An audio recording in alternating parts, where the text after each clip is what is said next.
Federal Communications Commission has determined the following content to be emotionally harmful. Funny things that you think's funny aren't funny. Give me cocks all the time. I want cocks all over me. The Alan Cox Show kicks ass, man. Welcome.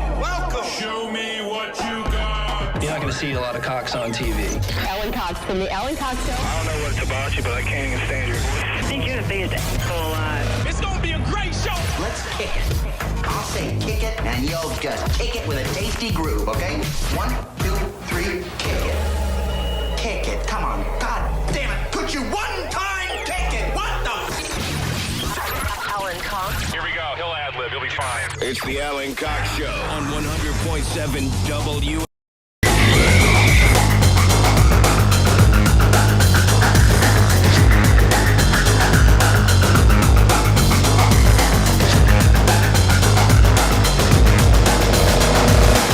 Hey, what's going on, gang? Good afternoon. Hi there. Greetings. Welcome. It's game day. It's show day. It's Thursday, right? Yes. How you doing? My name is Alan Cox. Welcome. Thank you for being here. Say hi to Bill Squire, who's right over there. Hey, creepy hugs, everyone. Thanks for listening to and watching this episode of the Alan Cox Show. Don't forget to like, subscribe, and share a cold one with the boys. Hey, there's Mary Santora. Hi, guys. No babies.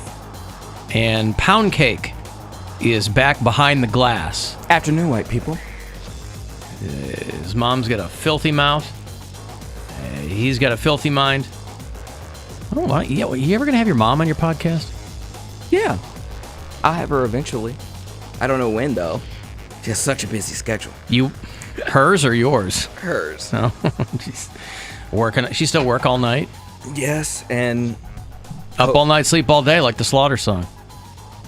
Yeah, I mean, that really is how it is. And with COVID and the variants coming out, like, she picks up because they need the help. So whenever she feels like it, I'll have her on. All right. I mean, you wanted to top those Erica numbers. You'll do it with your mom. I think so. Maybe I'll have her on Saturday. I'm seeing her Saturday, so we're going out for her birthday. Oh, yeah, your karaoke adventure. Karaoke.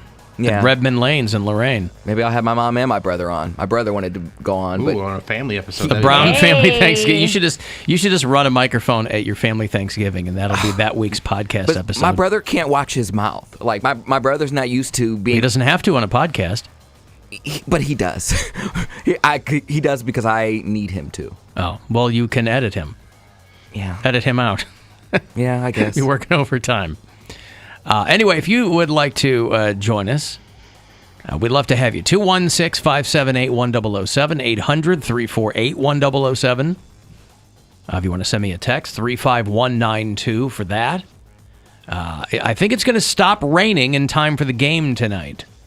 It's going to rain this afternoon, and then I think it's going to stop. Then I think it's just going to be, there's going to be some wind downtown. Going to be some wind. So, they have to take that into account. Not only are the Browns pretty beaten up, they have to take into account the wind. When they're throwing the ball to each other, they have to allow for wind interference. No one knows football like Alan Cox. The wind. The wind. Interference. Wind interference. It's currently 11 miles per hour. That's fast. Slightly northeast. That is fast, isn't it? 11 mile per hour winds? That seems fast. If you were to drive a car, if the wind was a car, and you were to drive that wind car at precisely 11 miles per hour, it seems like you could hurt someone if you ran into them. Or maybe it sounds like we have to do an experiment. Yeah. Poundcake, stand in front of my car as it goes 11 miles per hour. Please first sign this non-disclosure agreement. That covers that. That covers that. You can't hurt me. And we'll see find out how if they that actually goes. can. That's why we're doing the science experiment. We don't know if you'll get hurt. We only have a hypothesis. We need to test it. How fast are hurricane winds? They're very fast. Very, very fast. Usually hundreds of More miles. than 11. More than 11. Yeah, I would say around 100 miles per hour, right? Probably, I don't know. It'd be great if they were doing I think hurricane. it's a couple hundred, isn't it? Like Well, 700 or something? 700 miles. No. It's not as fast as an airplane? No. A hurricane's not as fast as an airplane. No. High-speed hurricane winds are in like the 110s, 120s, I think. That's very, very high winds. No, I mean, you're talking like 80, 90 mile per hour winds, I think.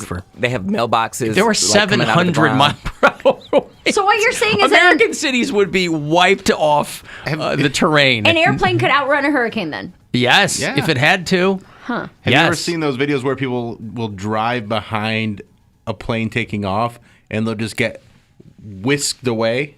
I've never seen that. No. Oh, that's just a jet stream. That's just a 119 contrail there. 119 kilometers per hour, which is only 74 miles per hour or higher. Very It's high hurricane. winds, though. That's very high. Tonight they only have to contend with 11 mile per hour winds. Category 5 hurricane, 157. And that's like as high as it gets. There you go. Why did you think 700 miles per Because I hour? was like, that's how fast an airplane is. It's probably as fast as an airplane. I think it would be great if they had a weather guy out there doing hurricane coverage, but the wind was only 11 miles per hour. And there's just I'm out here on the coast, guys. There's like a mild ripple in the water. Or a leaf just flying. Behind him. Yeah, leaves. You know, I mean, even when they're doing legit hurricane coverage, there's always people walking behind him. This is why, you're trying to get eyeballs on the Weather Channel or whoever's doing weather. Because weather's universal. It appeals to everybody. Everybody has to contend with it. But that's why a lot of weathermen and weather people, they get jammed up. You'll see memes of a guy standing there in like hip waders, and then there's a guy behind him. It's only ankle deep. They're trying to shoot that shot to make it look like it's really intense. And they're like, yeah, it's not that bad. There's always a guy walking behind him with his shirt off. Perception is what? Reality. Yeah, I said that yesterday. I feel like they had Al Roker, not this past hurricane, but like a couple years ago, they had him like talking, and then he was like, "Oh, well, let me go hide behind this mailbox," and it was like one of those stationary mailboxes, like in the middle of the city. And then he hid behind the mailbox, and the mailbox lifted up and flew away. And he's like, "All right, well, we're gonna end this broadcast. I'm gonna toss it back to you." Right, bye. Like literally, he hid behind the mailbox, and it just said. And just flew away. Roker had to do this last hurricane that came through Louisiana or whatever.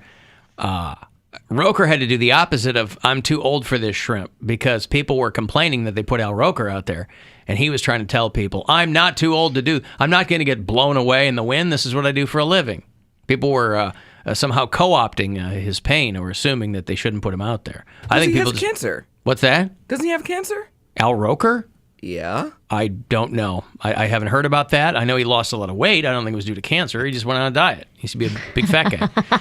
But that was a long time. He's been thin for a while. But no, they'll still put him out because he's a marquee name. They'll put him out there in the middle of the hurricane. That's a guy that has been around forever, and you never hear. He started here in Cleveland. A goddamn scandal about nothing. You don't hear a peep from Al Roker. Well, why would you? Because why is Al Roker going to get in trouble? He's smart. Cody thinks everybody's doing. No, that kind of I'm just stuff. saying you never. A lot of people are doing stuff, but I mean, Al Roker, why mess up a good thing? You never suspect but the there's people plenty that of people in his similar position that will mess up a good thing because he's smart. They let it go to their head. He's smart. He didn't have the same latitude that some other people in his position might have. He's got to keep it on the straight and narrow. He can't pull a Matt Lauer and have his door lock when interns walk in. Can't have that. He's Al Roker. Got to pay attention. He's got to keep his head down. He's got to work. He's got to work twice as hard just to stay afloat. That's why he became a weatherman.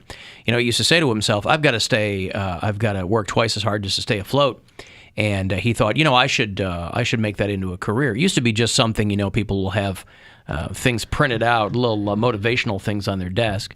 And Al Roker's for a long time, before he got into weather, was I've got to work twice as hard just to stay afloat. And he was really focused on that word afloat. And he thought, if I ever find myself standing in knee-deep water, I'll know I've made it. Fast forward to today, what is Al Roker doing? Standing in knee-deep water. And he has made it.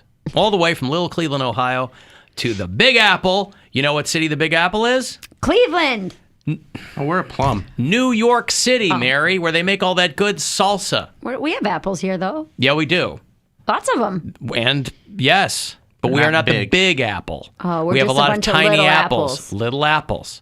We're a big apple in a small orchard. Do you ever see a big apple in a small orchard? Yeah. I see a lot of small apples in giant orchards. I see a lot of rotten apples in orchards too, but can't do anything about that. Anywho, I've got to take a break. If you want to get a text in 35192, next chance for you to win $1,000. You can go fund yourself. There's a keyword coming for you at 2:30. This is the Alan Cox Show. Everywhere.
much to go around. Alan Cox on 100.7 WMMS. The Buzzard.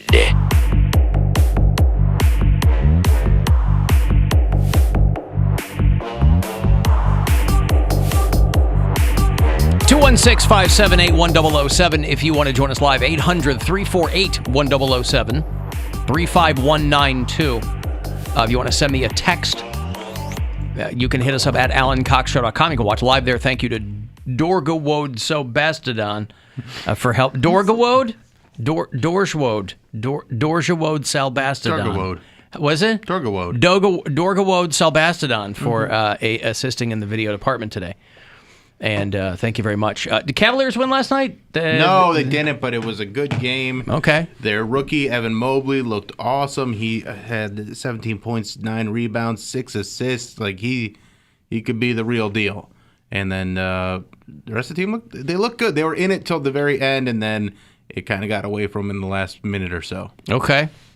Well, there you go. 132-121 was the final last night in Memphis. Cavs are off tonight. And then tomorrow night, they return home for the home opener against the Charlotte Hornets. So there you go. And then you'll be at the game on Saturday. Yes, I will. Against the Hawks. Can't wait. It'll be fun. Bring a big old crew of people. So they get 8 tickets. What, 8 tickets? Wait, what? You bought 8 tickets? No. They gave you 8 tickets. I was given 8 tickets. Wow. So by the station or by the Cavs? A little from both.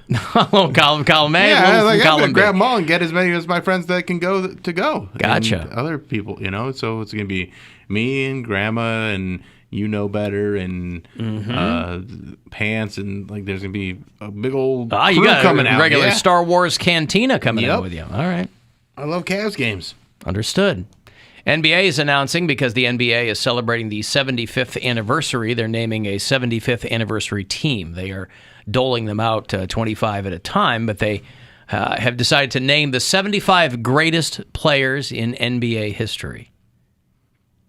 They did this list of the top 50 for their 50th anniversary, which 75 minus 50, so that would have been 25 years ago. Hey. Something like that. 50th anniversary. Which was that when I think they announced those 50 players at the NBA All-Star game, or at least they honored them at the NBA All-Star game. I think that was in Cleveland.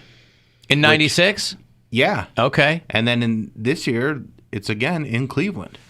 Yeah, for the 50th, they ranked players. This year, they're just listing them. So there's Bill Russell and Dirk Nowitzki, and I didn't see LeBron's name on this. You would think that his name would be on the initial offering of. They still have one more day, so they're saving him and Jordan for last. Well, Jordan's already out. Oh, is he already out? Yeah, Okay. Magic and AI and Kevin Garnett. Well, maybe LeBron won't make the list. Clyde the Slide Drexler. Paul Clyde the who? Clyde the Slide. Didn't they call him Clyde the Glide? Clyde the Glide, yes, not the slide. I like the slide better. I guess glide makes more sense, doesn't it? Because you would glide on a court, but you could easily slide on a court. Lots of people slide on You don't want to be courts. known for the guy that slides on a basketball court. Clyde the Electric Slide Drexler, is not what they called him? No. Wilt, the guy who banged a lot of girls, Chamberlain. I think that was his one and only nickname. And Paul Arizin, I don't know who that is. Paul Arizin? Don't know. That one. Dave Robinson, Moses Malone. All the usual suspects. Kevin McHale. Of course, if you were a fan of his when he played for the Celtics, they called that his fans McHale's Navy.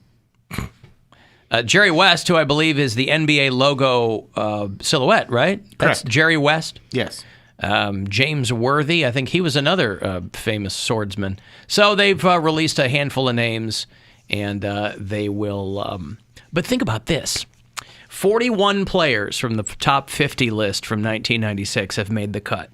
Imagine you're one of the other 9 people. They could be on a future list. They might still be here or whatever, right? They might end up with all 50 of them and then 25 more. But imagine if the NBA released a list of the 50 greatest basketball players of all time for their 50th anniversary 25 years ago. Flash forward to now, they're doing 75.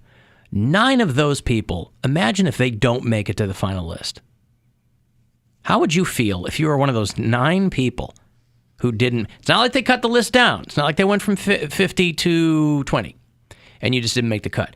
They increased the number of them. They went from 50 to 75. Well, maybe you're not as good as someone who has come out since that last list. Yeah. Then you got to accept happen. that.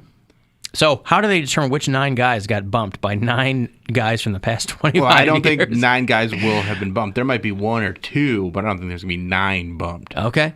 But there's been a lot of very good players in the last 25 years. Booby Well, Gibson. Kevin Durant, he wasn't in the 50th. He wasn't in the league 25 years ago, right? So Nope. Kevin Durant is one of these new guys who comes along. And Dwayne did you Wade. say Booby Gibson? I might have said Booby Gibson. I had a big crush on He's him. not top 25 on the team that he was on. Yeah, right. He was cute, though. Where is he now? I don't know. I don't know. He's probably coaching or something. He was little, and like little for the NBA, wasn't he? He was probably I was going to 6 say, foot tall. 6'1", I, yeah. I did an so event. tiny. He was in the Cavs suite. Last Cavs game I went to, we were all in the suite. I'm talking to Booby Gibson. There's no way that guy's short. He might have been short for the league. He's but short for the league. Yeah.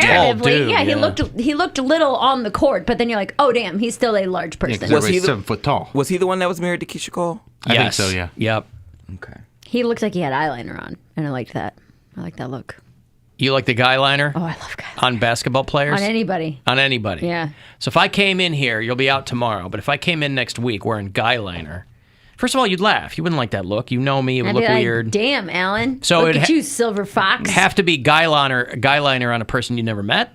On anybody. On anybody. So I if think I come in eyeliner wearing makes guy liner, people look more. I am attracted to that look.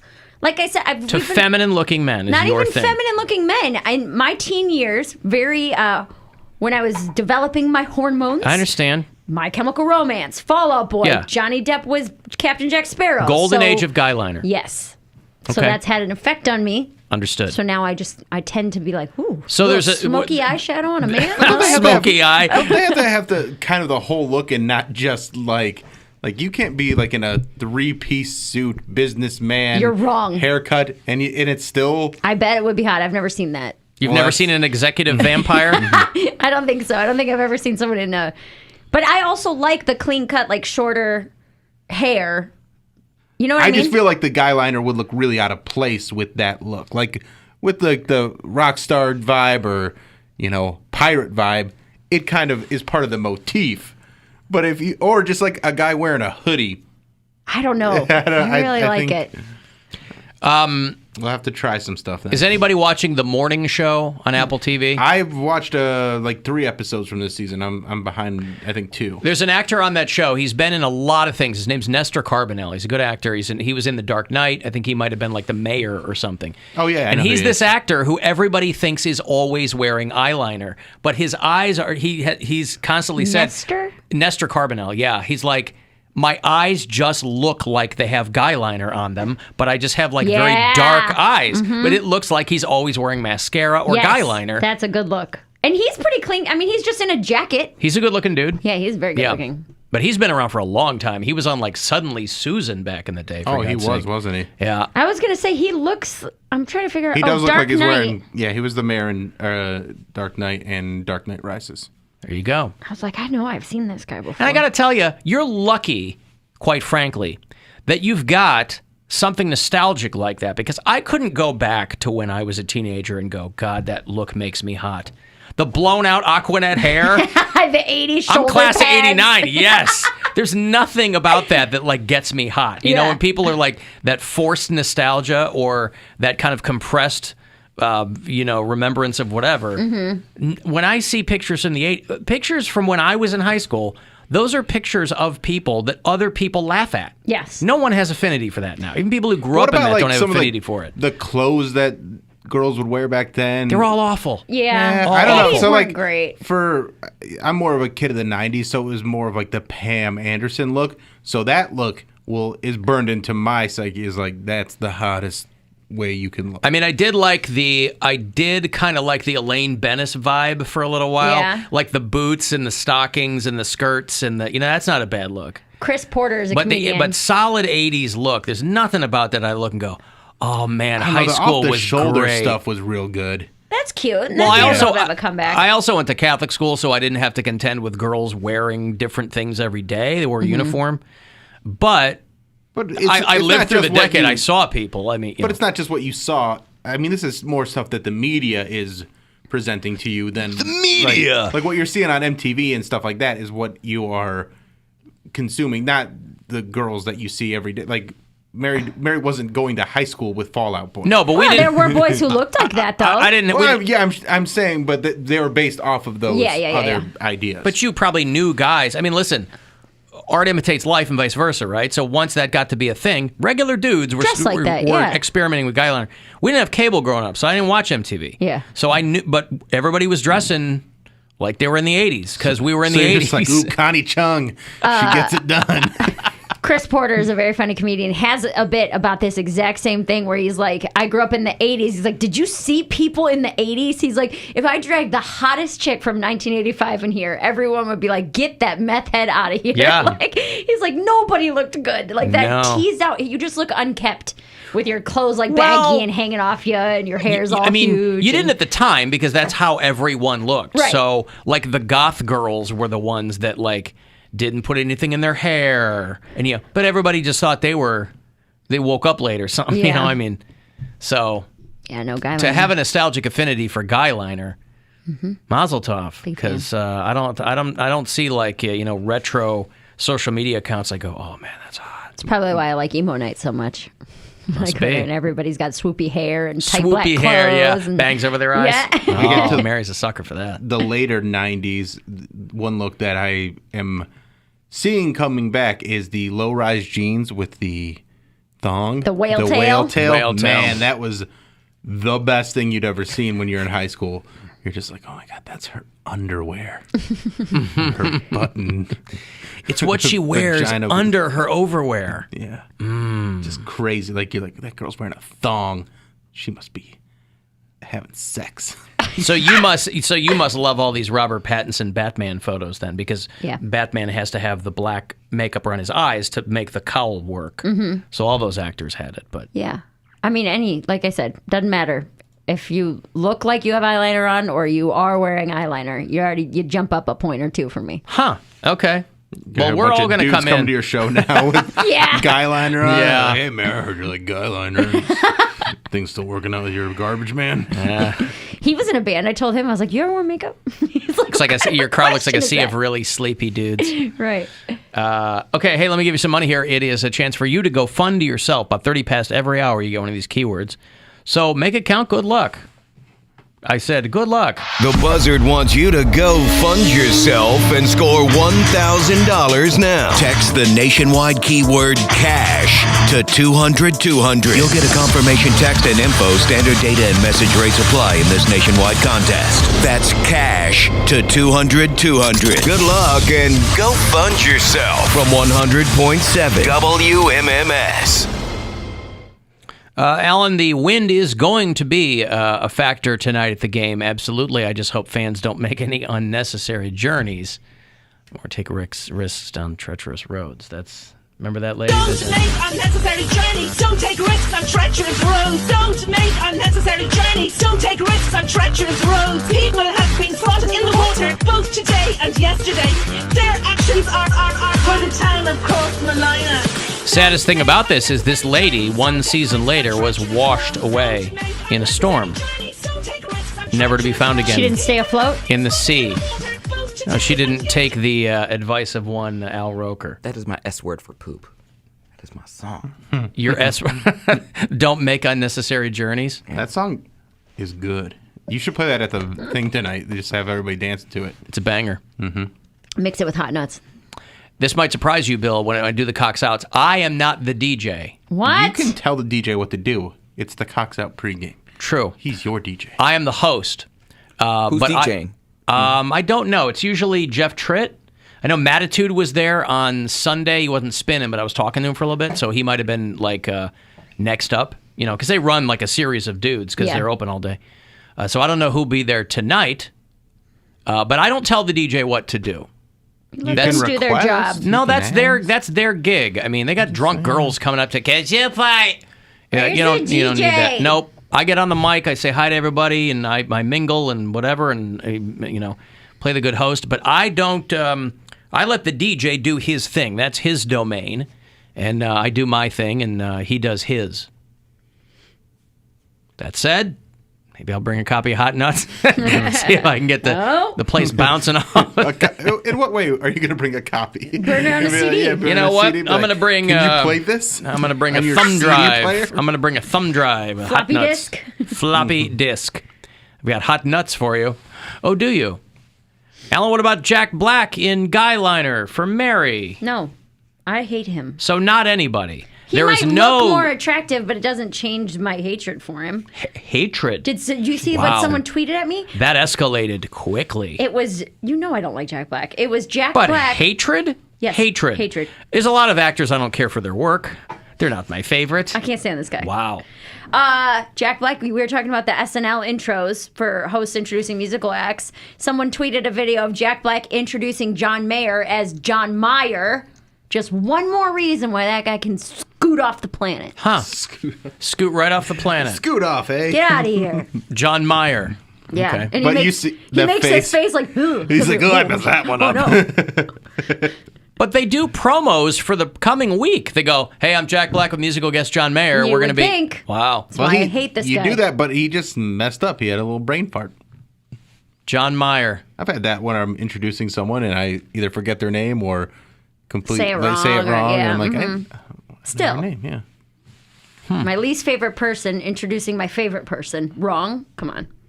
Jack Black, and I'm hosting the season premiere of Saturday Night Live with John Mayer. So do you think my body is a wonderland? Not particularly. Come on, you know it is. I hate him. Yeah, all right. God, October of 2003. It's prime John Mayer. Wow. That's prime Jack Black. 2003 was prime. He is 18 years past his prime, according to you. A guy that you love is 18 years past his prime. I never said he was past his prime. You said that was prime John Mayer. He's been in his prime for 18 years. Wow, this guy's got a prime. Good for I him. love him. John Mayer has got a hell of a prime. Man. Where's that? Oh, because it's pretty funny. It's on my Twitter. I retweeted it. I think I was going to say, somebody. you might. This might surprise you. I don't see all of your tweets. Would you like me to tag you in it so that way it shows up? No, it's okay. You know what? Let me go to your tweets, and then I'll see it, and somebody sent it to you. Yeah. Hold on. I retweeted So it many with Angry David. There he is. Ladies and gentlemen, John Mayer. And then he makes that face afterward. He's like, John "Oh." Mayer. Oh, that's the best. Take that and stick it in your pipe. He immediately knows he messed up. Yeah. This is him promoting the movie Shallow Hal, I think. Oh, God. I did watch that movie. That movie's funny. I didn't No, mind it. it's not. I liked it. I thought it was very funny. And I like kind of liked it, too. Jason Alexander in that movie is very yeah. funny. Do you have a tail in that? Or he dated someone with a tail? He had a tail. Yeah. Him, I still didn't like him, but I did enjoy that movie, kind of. I don't know what Jack Black could do to get in my good graces. That's what we should find out. I don't think he cares, to be honest with you, but He might. He might. Because why wouldn't he? You know, there might be a lot of people, he's been doing it for a long time, and I bet he wouldn't care if somebody's like, Jack Black's not my favorite. I'm not into the D. I don't really like it's amazing. I don't really like a lot of his work. But if he found out, there's someone who hates you. There's someone who said publicly, anybody in Guyliner throws him up a notch, except you. Specifically you were mentioned. And she said, no, there's nothing he could do to improve his standing in my eyes. Now, you're right. He might not care, but he also might. I can't even think of a scenario that I'd be like, okay. Because I'm sure he does charity work and stuff like that, which is fine. What if he sang to you? Yeah, it's just fine. What if he I said, hate- Mary Santora, Stop! He's not a good singer. He's a great singer. He's an awful singer. He's an incredible singer. When he sings, he's good. When he I've never heard him like actually sing. I've heard like Tenacious D. But you've seen, well, he's a good singer in that. Have you seen It's like High metal You've seen music. High She's never Fidelity? seen High Fidelity. Oh, okay. Which is a lot of people's introduction to Jack Black, and he was a charming side character in that movie. You know, he's supposed to be annoying in that movie. I've never but seen he's it. funny. Kathleen Turner Overdrive. Hold on to this feeling for so long. And if you feel like I feel,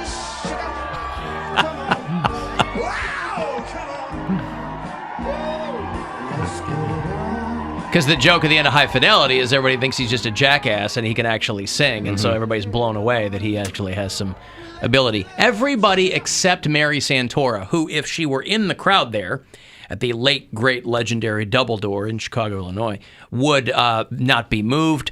She wouldn't be moved to dance. She wouldn't even be compelled to sway her hips. No. She wouldn't be compelled to quietly search for the hand of her lover. Nope. In the crowd, nothing would move you to enjoy the vocal stylings of one Jackson Hamilton Black. I don't know if that's his name, but that's what I'm going to go with. What did they settle on with the name? Because they say, we're going to be Kathleen Turner Overdrive. I think it was Barry Jive in the Uptown Five or something like that. Yeah. Sarah Gilbert was in that movie, too. Yeah. Forget about that. That's a great movie. I love that High movie. Fidelity. Very different than the book, but I love the movie. I have got to take a break here. If you want to join us, you can via text 35192. If you're on hold, I will get you on the way back. And you can listen anywhere on the iHeartRadio app. The Alan Cox Show on 100.7.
WMMS, Cleveland. We're glad you called us for information about masturbation. It's a subject many people feel uncomfortable with and don't talk about. Call the Alan Cox Show, 216-578-1007 or 1-800-348-1007. We're going to have Terri the Goat's Week 7 picks later on in the show. Comedian Kevin Bozeman is back in town to do hilarities, too. He's very funny. Haven't had him in a bit. So around 4:20, we'll get to him. Next week on the show, our friend Roy Wood Jr. is going to be talking about his new stand-up hour, which is premiering on Comedy Central. And you're here next Friday, right? Next Friday. The 29th? See, I am. That's the day after what would have been my dad's birthday. So you're going to take Thursday off, but you're going to be here on Friday. Yes. You know who else is going to be here on Friday? Who? Wes Scantlin from Puddle of Mud is going to be in here to talk about their show. He's going to be in here studio? to play some music and talk about the show. At the Puddle of Mud's playing the Odeon next Friday night, and he's going to be in here on the show on Friday afternoon. And we're going to talk to him about the Nirvana cover. Are you actually going to ask him about that? How can I not? I don't know. It seems kind of mean. It's not mean. I didn't tell him to sing the song. He sang the song.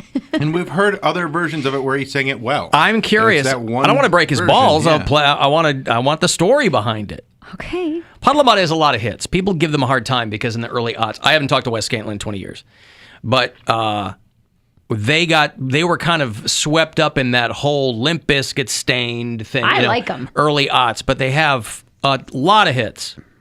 So they're in town to do a show at the Odeon next Friday night.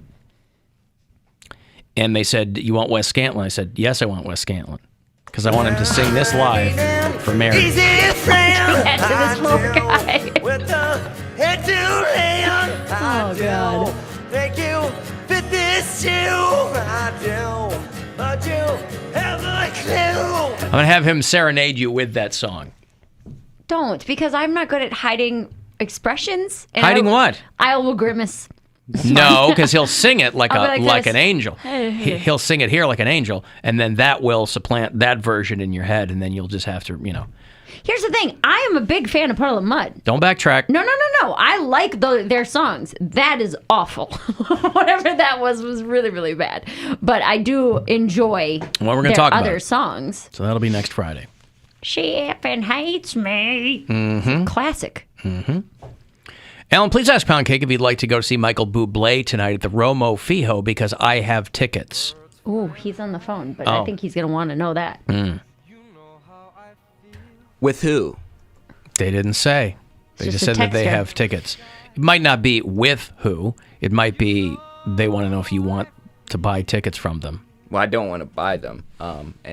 If you want to give tickets to Poundcake to go see Michael Bublé. Well, I'm strapped for cash. I'm trying to save my ducats for Mexico. What are you yelling at me for? I'm just passing along the information. They take pesos. Pesos. Yeah, they don't take ducats. Yep, 5 million pesos to get you this Michael Bublé concert. He's like, if you want to give me the tickets for free and not come, then yes, I will go. Michael Bublé was almost John Krasinski. He was in a serious relationship. He was engaged to Emily Blunt for a long time. Oh, wow. Before John Krasinski scooped her up. Michael Bublé is very good looking. He is one of those nice guys where you you ignored him in high school and now he's got his shrimp together and mom's like, see, you passed up on that guy. Should have married him. Yeah, but I thought he had something going on, right? Like he's in recovery or something? No. Really? I thought that he was. Nah, he's been married for a really long time. He's a dual citizen of Canada and Italy. All right. Well, I guess he's been engaged a couple of times, but I know Emily Blunt was one of them. Maybe I'm thinking of his kid got real sick. Maybe. Yeah, when he and his wife had a boy years ago, and the kid got really sick. All right, well, you don't want to go see this guy do his thing? No. I couldn't sit through a whole show of that. I mean, it's I find so jaunty and fun. I find Michael Bublé, he's undeniably talented, but I find him to be I don't know. He's very vanilla. Doesn't he do a lot of? I mean, that's covers okay now, too. There's. Well, I think anybody. Here's the thing: anybody who does this kind of music, who does standards, you end up doing a ton of covers. Yeah. Because the people who like that kind of music want to hear those old songs. What is standards? He's like the new Tony Bennett. Well, he's the new Harry Connick Jr. Every decade and a half, there's a Harry Connick Jr., a guy that comes along and sings 40-year-old songs. Everybody goes, "Oh my God, that's amazing!" But they're doing Sinatra. But now they're 70-year-old songs. Now they're right? That's right. If he's doing 40-year-old songs, he's singing Bon Jovi. Well, sorry, Harry Connick Jr. was doing 40-year-old songs, right? We're halfway there. Whoa! My friend, it's my life. And Bon Jovi's basically they're on their way to being this anyway. That's more of a Richard Cheese thing. Mm-hmm. One of my best friends, she tweeted last December, just harmless, and she's got like 100 followers on Twitter. She's not like some personality or anything like that, but she tweeted and she was like, "I wonder what Michael Bublé fans do the other 24 months of the year." And I guess she got ripped apart by Michael Bublé fans. Oh, because he just does Christmas shows? Yeah, well, because he'll put out like Christmas albums and Yeah. like he's on. If you can't turn on a Christmas station without hearing Michael Bublé, He has Christmas specials And- everywhere. And yeah. I guess like his fans went in on her and was like, "He's talented all year long." Blah blah blah. I'm like freaking out, and she's like, "I did not expect to get dragged by the Michael Bublé community." I did the same thing. I don't recall any Michael Bublé summer tours, by the way. I made the mistake of I was watching the VMAs and Ed Sheeran won over Taylor Swift for like an award, and Taylor Swift like made this big like scene like hugging him like, "Oh my gosh, I'm so happy for you." I was like, "Oh my gosh, Taylor Swift is such an ass kisser. Like she's such an attention seeking ass bitch." And I tweeted it, and the Swifties, they came after the Swifties dragged me you through know the street. about the Swifties, like Yes. you know the But I Swifties didn't- are out there. I didn't you know at about her. the Bayhive. It doesn't matter. She didn't know about her or She didn't know about the anything. bubbleheads. Yeah, Right. the bubbleheads. Oh my gosh, tub bubbles or what? You would have thought that I would have my house raided. Like these people drag me through for filth. Like I was like, oh my God. They're like, there ain't nothing wrong for being happy for a friend. I'm like, Jesus. It's a parasocial relationship, and a lot of people have them with They celebrities. got me. Yeah. Yeah, and the Michael Bublé fans the women are arguably more terrifying than the Swifties. The Bubladies. The Bubladies. There you go. Because they're the ones screaming at school board meetings about tyranny Oh, yeah. and their children. Alan, here's a would you rather from Mary. Would you rather sit in front row at a show and listen to Wes Scantlin do that song that way, or just have Jack Black standing on stage not saying or doing anything? He's just there. He's just standing there. So wait, is it just is it Wes Scantlin doing that exact version on loop, or is it one time and then I get a rest of a concert? They weren't that specific. But we'll say on a loop. On a loop. Oh my God, I have to on a loop. Okay, at least Jack Black's not talking. Although looking at him might make me mad. Alan, Mary just said the other 24 months. How many months does she think is in a year? What an idiot! Well, we all missed it. I didn't get it either. I Yeah. knew what you meant. I was thinking. Our brains were filling in the gaps. I was thinking 25 days of Christmas, Right. and like I think 25 we all days- were. The other 11 months. Good catch. Well, she's into astrology. It's a You whole know, different it's thing. She whatever. goes by the Chinese calendar. I don't know. That's different. What a dummy. Alan, I want a Poundcake to be my +1 for free. I won tickets to the show from you guys. You didn't win no Michael Bublé tickets from me. You won from another radio station, and you want to take Poundcake. Probably the late. Hey, it's Big Hair Wednesday. We're giving away Michael Bublé. Email me what you look like. What does that have to do with anything? Because I want to know who I'm going with. Why do you care? I care who I'm going if somebody with. ugly had a ticket to a That's show not- you wanted to go to, what do you care? It's not about if it's a girl or a guy or if they look cute or look ugly. I want to know who I'm going to a concert with because I Why? just do. Because I Why? do. Because I do. Because So you can identify them in the crowd? But you won't be looking at them. No, you'll be looking at the guy on the stage that you went to go see. I would rather know who I'm going with than not. I'm with Poundcake on this What do you one. mean? Or Wait, give me wait, their okay, Facebook page. Who wouldn't want to know who they're going with? I want to know who I'm going with. He made it sound but- like he goes, email me a picture of what you look like, was when what he said. When they email me, I'll have their Not, email address. are you I a can- cool guy? No, I don't know if it's a guy or girl. All right. Damn. So you want to, I'm just saying, the way you said it made it, and knowing you as we do. And I said, I don't care if they're a guy or a girl, if they're good looking or ugly. Okay. I want to know who I'm going to a concert with. I don't think that's an unreasonable request. I don't just go to a concert with strangers. I might not like the person. Maybe they look like they got a punchable face. I don't know. All I'm saying is they're just leaving a ticket for you. You're not going to dinner afterwards. But I have to sit next You're to not having a drink. Yes, what? Most concerts, you're sitting next to somebody you don't know. Mm-hmm. Right? Okay, well then I guess I'm being difficult. I'm being a diva. Well, you can do whatever you want to do. I'm just saying I didn't understand where you were getting at. Well, that's what I'm getting at. Most shows, you don't know the person next to you. Whether you're on the floor at a club or But I up didn't in the get it- stands. I didn't don't get a know. ticket from that person, and I want to be. And also, if they won them from one of our stations, they're going to be way up there. So they That's might right. be alone. And maybe I want to Don't bump your head on the beams of the building. Maybe I want to thank them and buy them a drink afterwards. I don't know. I think you know. You said you're saving up all your ducats for your trip to La Isla Mujeres. I could spare $9. That's a two and a half White Claws. All right. 2.5 White Claws. Not at the Romo Romo Fijo. Fijo. You get a White Claw. Yeah, $9. You're almost to one White Claw. Almost to one White Claw. They're like $10-11. Well, they texted back. Alan, I met you at the 10th anniversary show party at the bar in Parma. We weren't in Parma for in that. Strongsville. Yeah. I'm looking for a picture. Tell Poundcake I am a fag hag.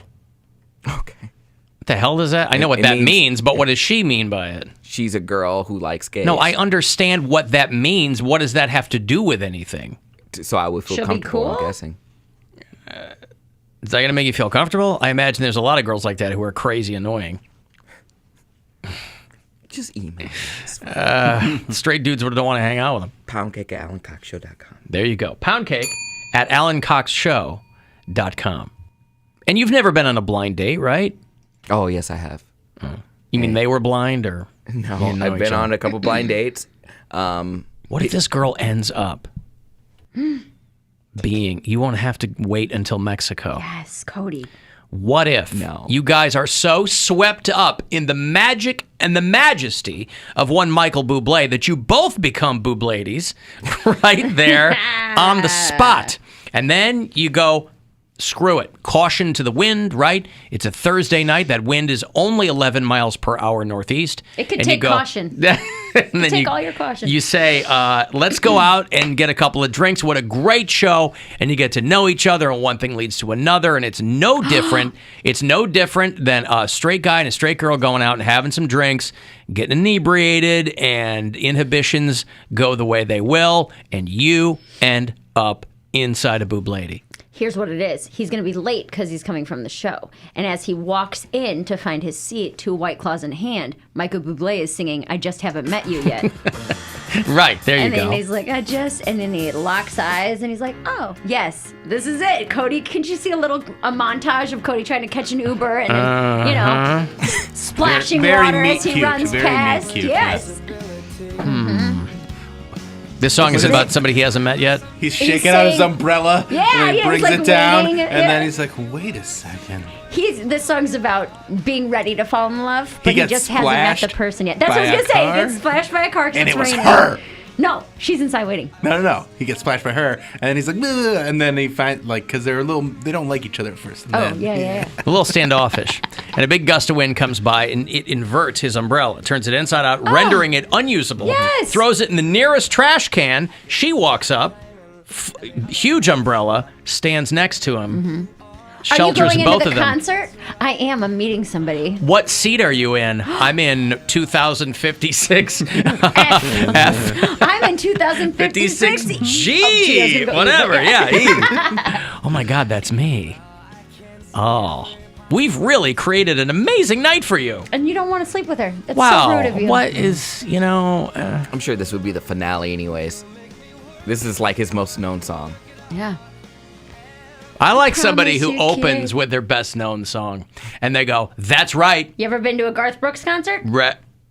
Well, he's got a lot of good, well-known songs, though. He says that when he comes in, or at least the last time I saw him here, when he played like 8 shows at Romo Fijo or whatever it was, and they were all That's a sold damn out. near residency. Dude, he did. He sold them all out, and he was like, just He's so you the know. highest selling artist like ever. He was like, just so you know, you're only getting hits. He's like, I'm going to play 3.5 hours of all of my hits. No deep tracks, no nothing like that, because I know what you came to hear. Well, not only that, but that's great when you have all hits. 3.5 hours of hits. Right. Yeah. Most people have 4 hits, and then you got to kind of fill in the gaps. Yeah. He did a club a couple years ago. He did that club tour, and GAR was Funky giving away Armadillo tickets. I think it was last year, Dusty Armadillo. I'd rather go to the Funky Armadillo, quite frankly. It's Parliament and Garth Brooks. But let's be honest. Where are the bodies, Garth? What? Don't worry about it. Okay, I won't. Yeah, Garth Brooks. Yeah, if you can get up there and go, I'm playing all these hits that you Well, he's love. like, screw it. 3.5 hours. And well, he had Trisha Yearwood come out and I was going to say, even with songs and hits, stuff, that's but too yeah. long. It's too long of a show. So his late shows, he played like 4 hours because he was doing 2 shows a night at the friggin' arena. And I don't remember if it was 4 or 8. I know it was at least 4. I know he sold out at least 2 nights in a row with 2 shows each night. But And you have to imagine some of those people are going to multiple shows. Oh, yeah. Imagine, like, you know how annoying it is when you have to flip a room in a comedy club. That's and what I was gonna 400 say. seats. You have to flip an arena. What is it, 40,000? How many people? It's like 20,000. Yeah. 20,000. Hey, Garrett, we got another show. We got to get 20,000 more people in here. Yes. In And like 20 minutes. They had people. He had one of the circular stages. It was toward the back of the arena, but you sat. They didn't block off any section. They sat the entire arena. Yeah, of And course, you would sell do it. every single ticket. Mhm. People It was sitting behind the posts. That's where we sat. Yeah. We weren't behind the post, but we were kind of like behind where he was normally playing. So he came to that side of the stage a few times. But yeah, it was. And because he was only doing hits, you didn't have to sit there and eat Chris Gaines music. Right.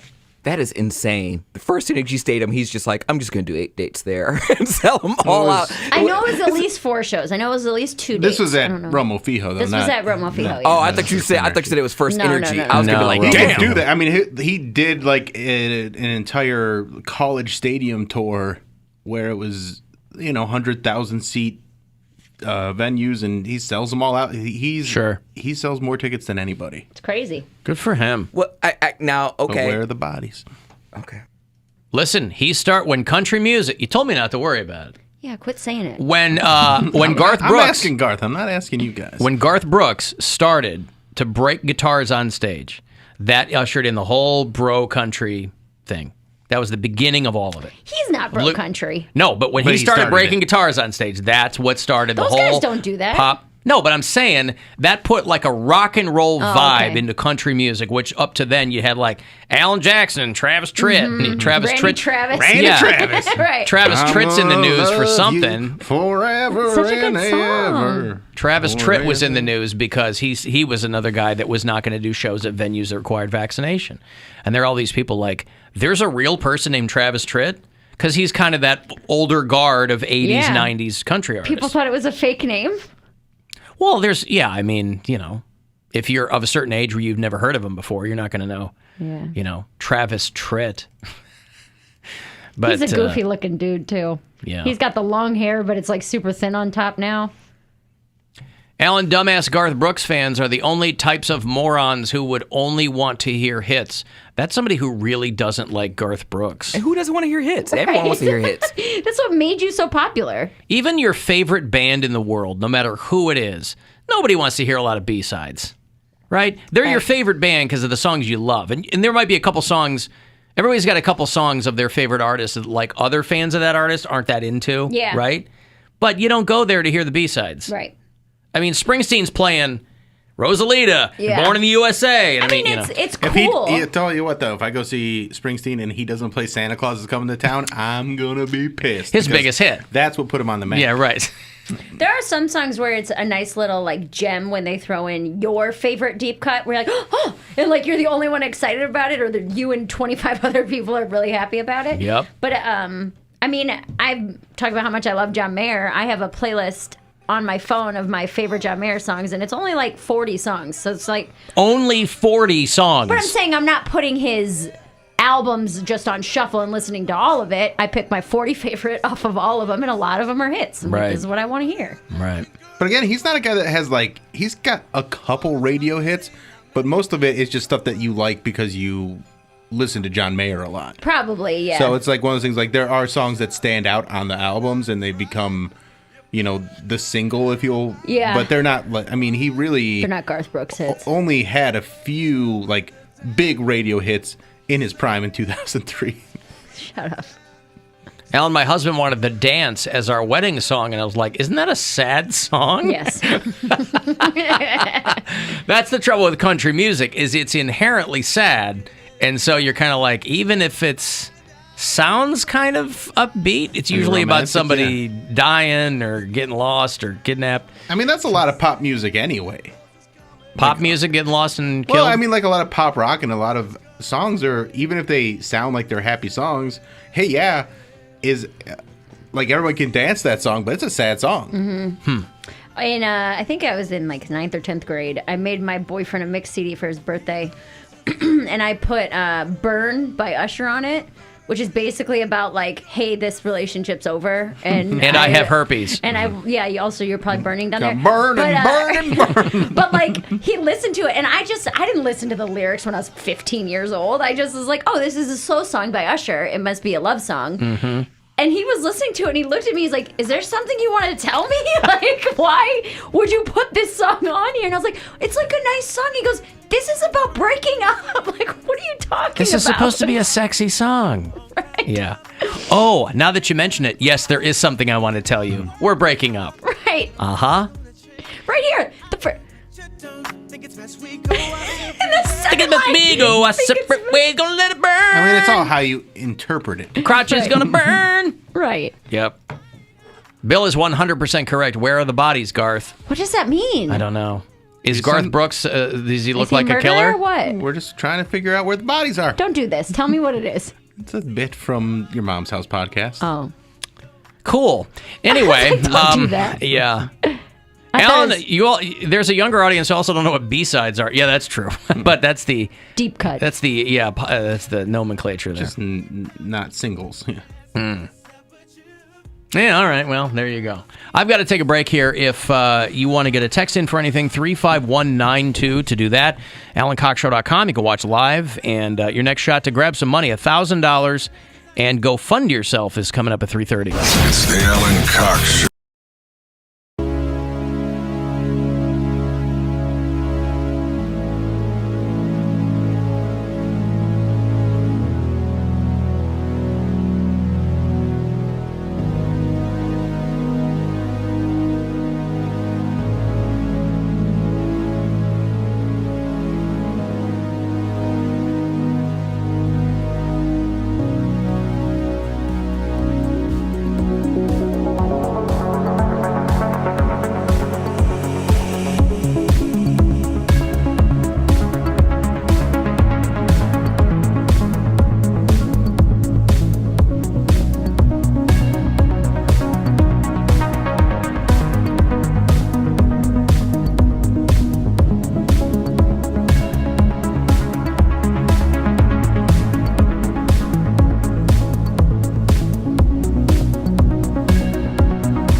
All right, so return of Atreyu and a handful of their friends. Atreyu with Crown the Empire, Tetrarch Saul, and Defying Decay. It's a good lineup.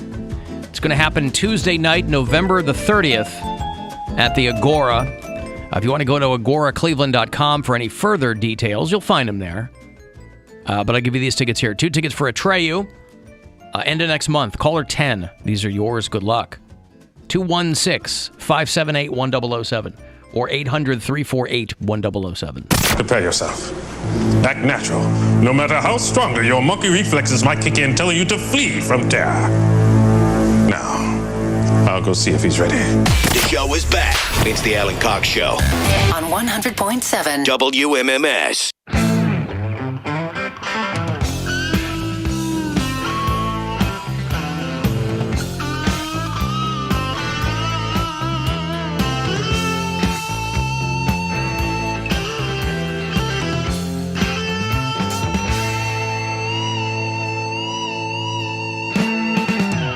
Whiskey bottles and brand new cars.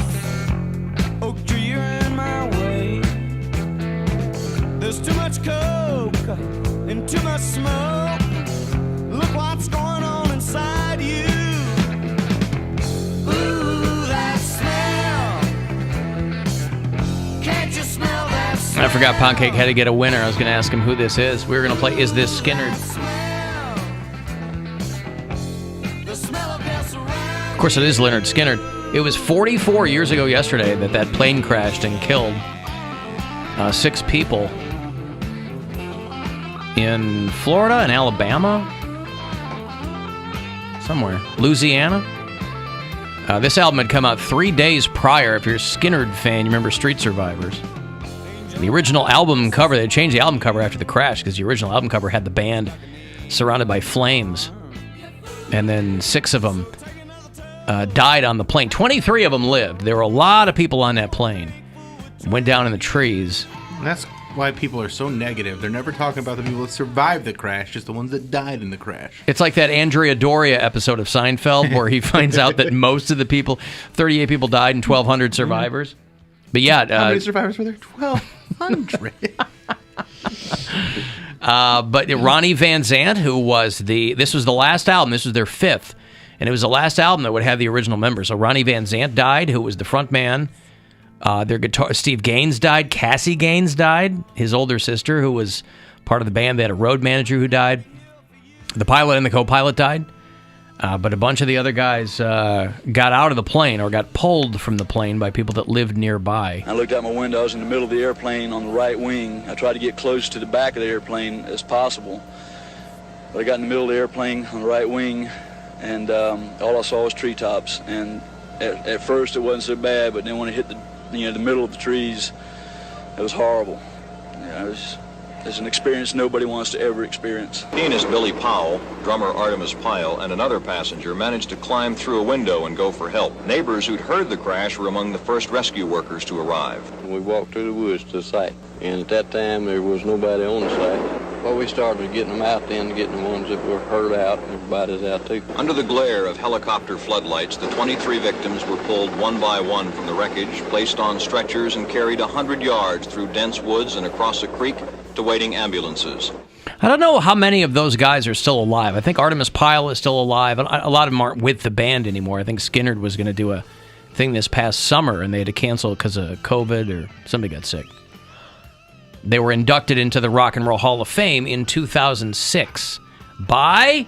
Who do you think inducted Skinner into the Rock and Roll Hall of Fame? In 2006, Kid Rock. Did you know that, or are you guessing? I guessed. Kid Rock. I would have never guessed Kid Rock. It was the first thing that came to my mind. Well, that was a good guess, boy. That's exactly who really it was. Smart. By the way, speaking of the Rock and Roll Hall of Fame, we are giving away tickets for you to go to the Rock and Roll Hall of Fame induction ceremony, which is a week from this Saturday. It's only a few days away. They're moving it from Public Hall to the Romo Fijo. Foo Fighters are getting inducted, and Tina Turner, who I don't think is expected to attend. Paul McCartney will induct the Foo Fighters. Drew Barrymore is going to induct the Go-Go's. Jay-Z is getting inducted. Angela Bassett will be there to induct Tina Turner. even if the artist isn't there, it's awesome to see the montage of the performances, and maybe she'll. There's differing reports on what kind of health Tina Turner is in. I don't think it's good, but I don't know if she's in the she could be in the kind of shape to just record a video thing for I don't think she's at death's door, but I watched her documentary. And it was just called Tina, and she had several strokes like before that. What did they recently do that? So she had the What's Love got to do with it, and then she had hers, which I believe was produced by her husband. Okay, and that was on Hulu. Okay, so her husband. That's worth watching. That's good. I watched it when I was in Portland. So my white roommates, they were like, "What are you watching?" And they're like, "Let's go on a hike." I'm like, I was watching. What do you mean your white roommates? People know who Tina Turner is. They knew who he was, but they were like, she's some old lady. Why are you watching? Why are you watching this in the apartment when you're on vacation? I feel so old. Yeah, no, I understand, but I didn't know they were just. So you were watching a Tina Turner documentary in the middle of the day. It was like at night, and then it was a series because it was like Tina in like 8 parts. So I got through the first episode while they were sleeping, and then they go, "Why are you watching a documentary about some old lady?" Yeah, really? Because they're like, "Why is all the footage in black and white? What are you watching?" I'm like, "It's Tina," and they were like, "Tina?" I'm like, "Tina Turner?" They're like, "So why are you watching Timmy it?" Turner. Timmy Turner from Fairly Odd Parents. They're like, "Why are you?" So did they know who Tina Turner was? They did, but they don't know like her music. Guys, Anime Bullock, duh. Wow. Okay. They were like so like not into it, and I get it. Well, I fully understand not being into Tina Turner. So I was curious if they even knew who she was. They knew who she was, but they didn't. We didn't get to watch the whole thing. It was like I was like, I really want to see this. They're like, so it's literally about someone beating their wife. I'm like, it's not about him beating her wife. Like I was so mad. That's just part of it. That's just part of it. This could have been a Lifetime movie. Put some respect 6 of on her. 8 episodes. Yeah, put some respect on her name.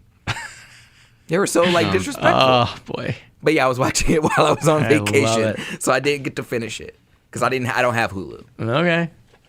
Well, then you don't know how it ends. I entered the employee Squid Game to get tickets to too. Oh, did you? The Rock and Roll Hall of Fame. Yeah, we're giving away one pair of tickets for the Rock and Roll Hall of Fame induction here at iHeartMedia Cleveland. Hey, listen, you got a pretty good shot, I guess. I mean, I guess it's not confined to people who are here physically here, but no, I mean probably everybody and their brother entered into that. Yeah. Did you enter Poundcake? No. Am I boring you? Are you all right? He asked me while I was yawning, and I responded. Why wouldn't you wait to finish your yawn and then turn your microphone on? I don't know. Never occurred to him. You know what? Feel free to keep the raw authenticity on the Poundcake podcast, all right? For gems like Swalloween Spooktaky. When you're here at your paying job, perhaps you could wait to yawn. Okay. Thank you. I appreciate that. We got a call for Poundcake on the After Hours line, by the way. Let me give you some money here first, though. It's another chance for you to go fund yourself $1,000. So good luck. The Buzzard wants you to go fund yourself and score $1,000 now. Text the nationwide keyword deposit to 200-200. You'll get a confirmation text and info. Standard data and message rates apply in this nationwide contest. That's deposit to 200-200. Good luck and go fund yourself from 100.7 WMMS. After Hours line here at the show for anybody who just wants to drop a quick message. You can always leave a message there. 216-986-8903. Hey, Alan, I just had to turn the show off because I'm sick and tired of always hearing that Poundcake wants to say he's gay, yet he wants to have sex with a female. No true gay man wants to have sex with a female. Being gay myself, I can tell you that for a fact. We don't want to touch a female down there. The thought of male-female sex makes us sick. The fact that he wants to have sex with a female means he's bisexual, not gay. So how about making that specific point and start having him show who he really is instead of trying to tell you, I'm gay, but I want to have sex with a woman. No, you're a bisexual. Quit calling yourself gay. Poundcake brings out the cattiness in the gay dudes, boy. They It'd be just your own team. They get all mad at him. I fully understand you being curious about it. That doesn't make you a not gay man. No, Alan, I'm bi. I'm bi. Ooh, I'm bi. I never knew. But again, I'm not going to speak for you, but to that guy's point, it would be different if you were like having sex with women. Like all the time. All the time. You're saying, I'm curious about it. Yeah, I understand that. I'm doing it as like a bit almost. Like, hey, I'm going to turn 30. I want to at least say I had sex with a girl once before I turned 30. Well, He didn't care about no gold star status. I put that as like my foundation, I guess. I said 30 because I thought it would be a good milestone. But I said I just wanted to. I don't think I could go to the grave without trying a girl at least once. To the grave. He's going to die at 35. Right. So. Well, that's true. So, I mean... Most people could wait till they were 70 to do this. If that makes me bisexual, then fine. But I'm also not a good gay either. But why do you rile up the gay dudes? I think part of it is that some of these guys are like, we've been waiting a long time to have some local mainstream media representation, and this is the guy we get. Sorry, Michael Estime left. He didn't like you guys, so he left. Well, but he wasn't on television talking about how he wanted to have sex with a woman. He's telling you how hot it was going to be tomorrow. I was going to say, he's telling you how hot it was going to be tomorrow. He's doing the weather. I mean, yeah, so he wasn't talking about his personal life. He was pretty hot. He looked exactly like you. That's why you think he's hot. No. But, no, I mean, whatever, fine. I've had drinks thrown on me. Like, it is what it is. I do not represent the gay community. I can only represent myself. You've had drinks. But you do that poorly, too. You've had drinks thrown on you by somebody who's heard you on the radio? Yeah. Or just, huh? Like, I've been at the club, and they're like, ugh, they say that's Poundcake. And then all of a sudden, I just get a bunch of eyebrows raised towards me, and then... Perfectly threaded, raised eyebrows. Perfect. And they all look like Jafar eyebrows, and I'm dancing, minding my own business. And then sooner or later, someone, oops, dropped a drink. Well, they don't throw it at you like the First Wives Club. You mean they pretend like they bumped into you and spill it? They throw it at me. It accidentally, on purpose, landed on my chest. Oops. I didn't buy this drink anyways. What do I care? Right.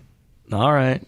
Well, I hope you don't run into that guy. I think that's the guy who called last time. About what? There was a guy who called to say Cody doesn't represent us like 2 weeks ago.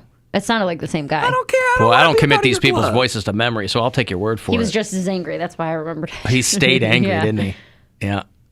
Well, he keeps listening, and I appreciate that. I want you to listen. I thought bisexual was like an all the time thing. Like you're attracted to both men and women all the time. That's why I said it's not like he's is. having regular sex with women. I mean, that's what I understand it to be. But then again, I'm a cis hetero male, Straight Mary. cis I'm white I'm male. everyone's a-hole, right? I'm a white guy, cisgender, heterosexual. I'm everybody's punching bag. I think, I mean, this is like the hacky argument that people make when they are stupid, but they're like, oh, a straight guy. I'm serious. Wait until you hear it. You know, when people are stupid, this is what they say.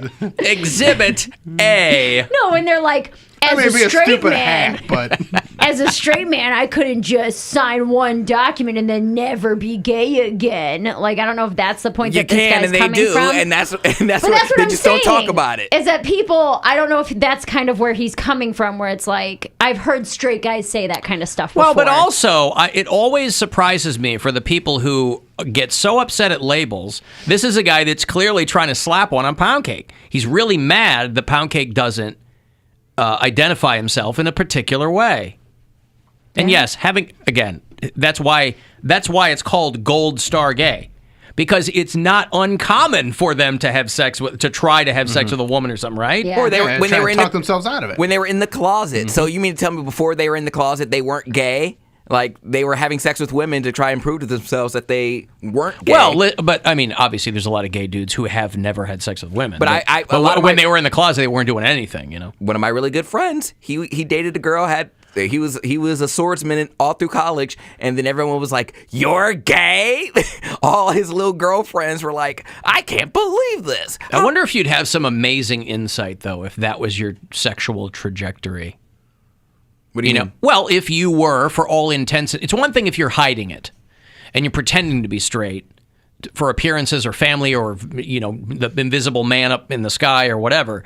But, there are some people who get to the middle of their life and they go, I think I'm gay, but it never occurred to them, or they just, that'll be a wild life. Pushing something down. Well, you got a guy like Fancy who he's probably he's bi. He's very bi, but he's like, he's try. Like, he's that like, I'll try anything. Yeah, like, he's not bi, he's try. He will try anything once. He will do anyone. Like, he's got crazy stories, and he probably has some of that perspective that you're looking for, Alan. One of my good friends, her dad just came out to her family at Christmas like 2 years ago. Her dad. Wow. And she's like, he always had a friend around, but that's a hell of a way to get a divorce. Nobody ever thought anything was going on, because it was like, they've been friends since childhood, and now he's with his friend. Listen, seriously, I got an uncle that's got a friend since childhood, and we're all like, we're just waiting.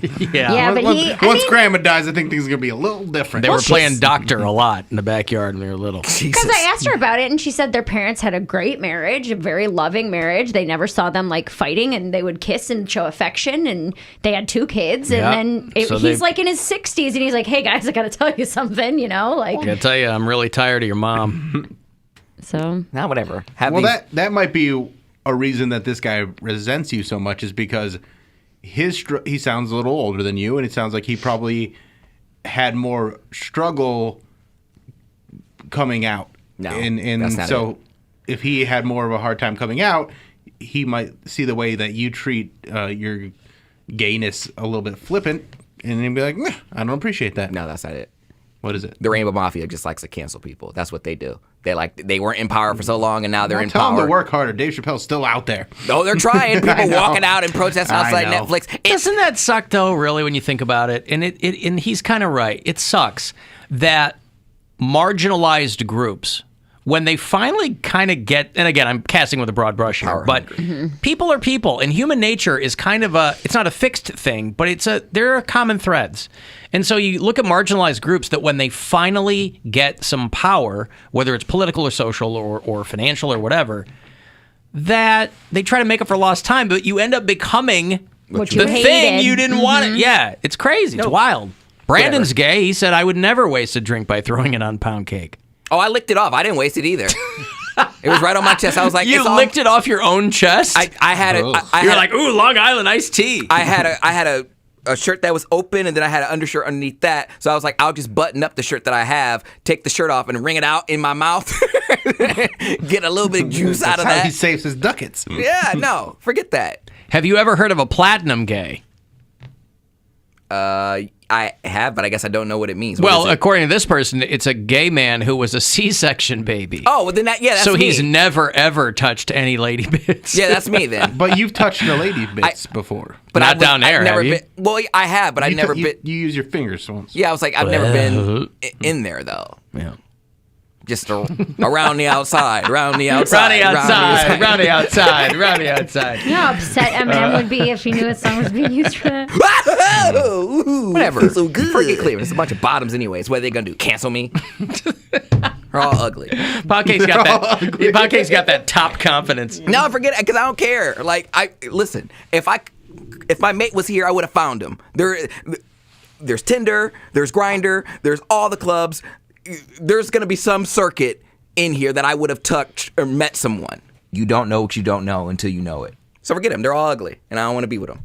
Hey, I molest children. Shut up. That might be it. Honestly, that could be the kicker. Okay, I've got to take a break. Kevin Bozeman is going to join us shortly. He's very funny. He's back in town to do Hilarities this weekend. If you want to go to pickwickandfrolic.com and look into those shows, he'll be in around 4:20. I'll have Gojira tickets for you around that same time, too. They're doing a show 1 week from tomorrow night is that Gojira show at the Agora. And next chance for you to grab some money on the way around 4:30 as well. 35192 to text for anything, and you can listen on the iHeartRadio app. The Alan Cox Show on 100.7 WMMS.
35192 if you want to text for anything.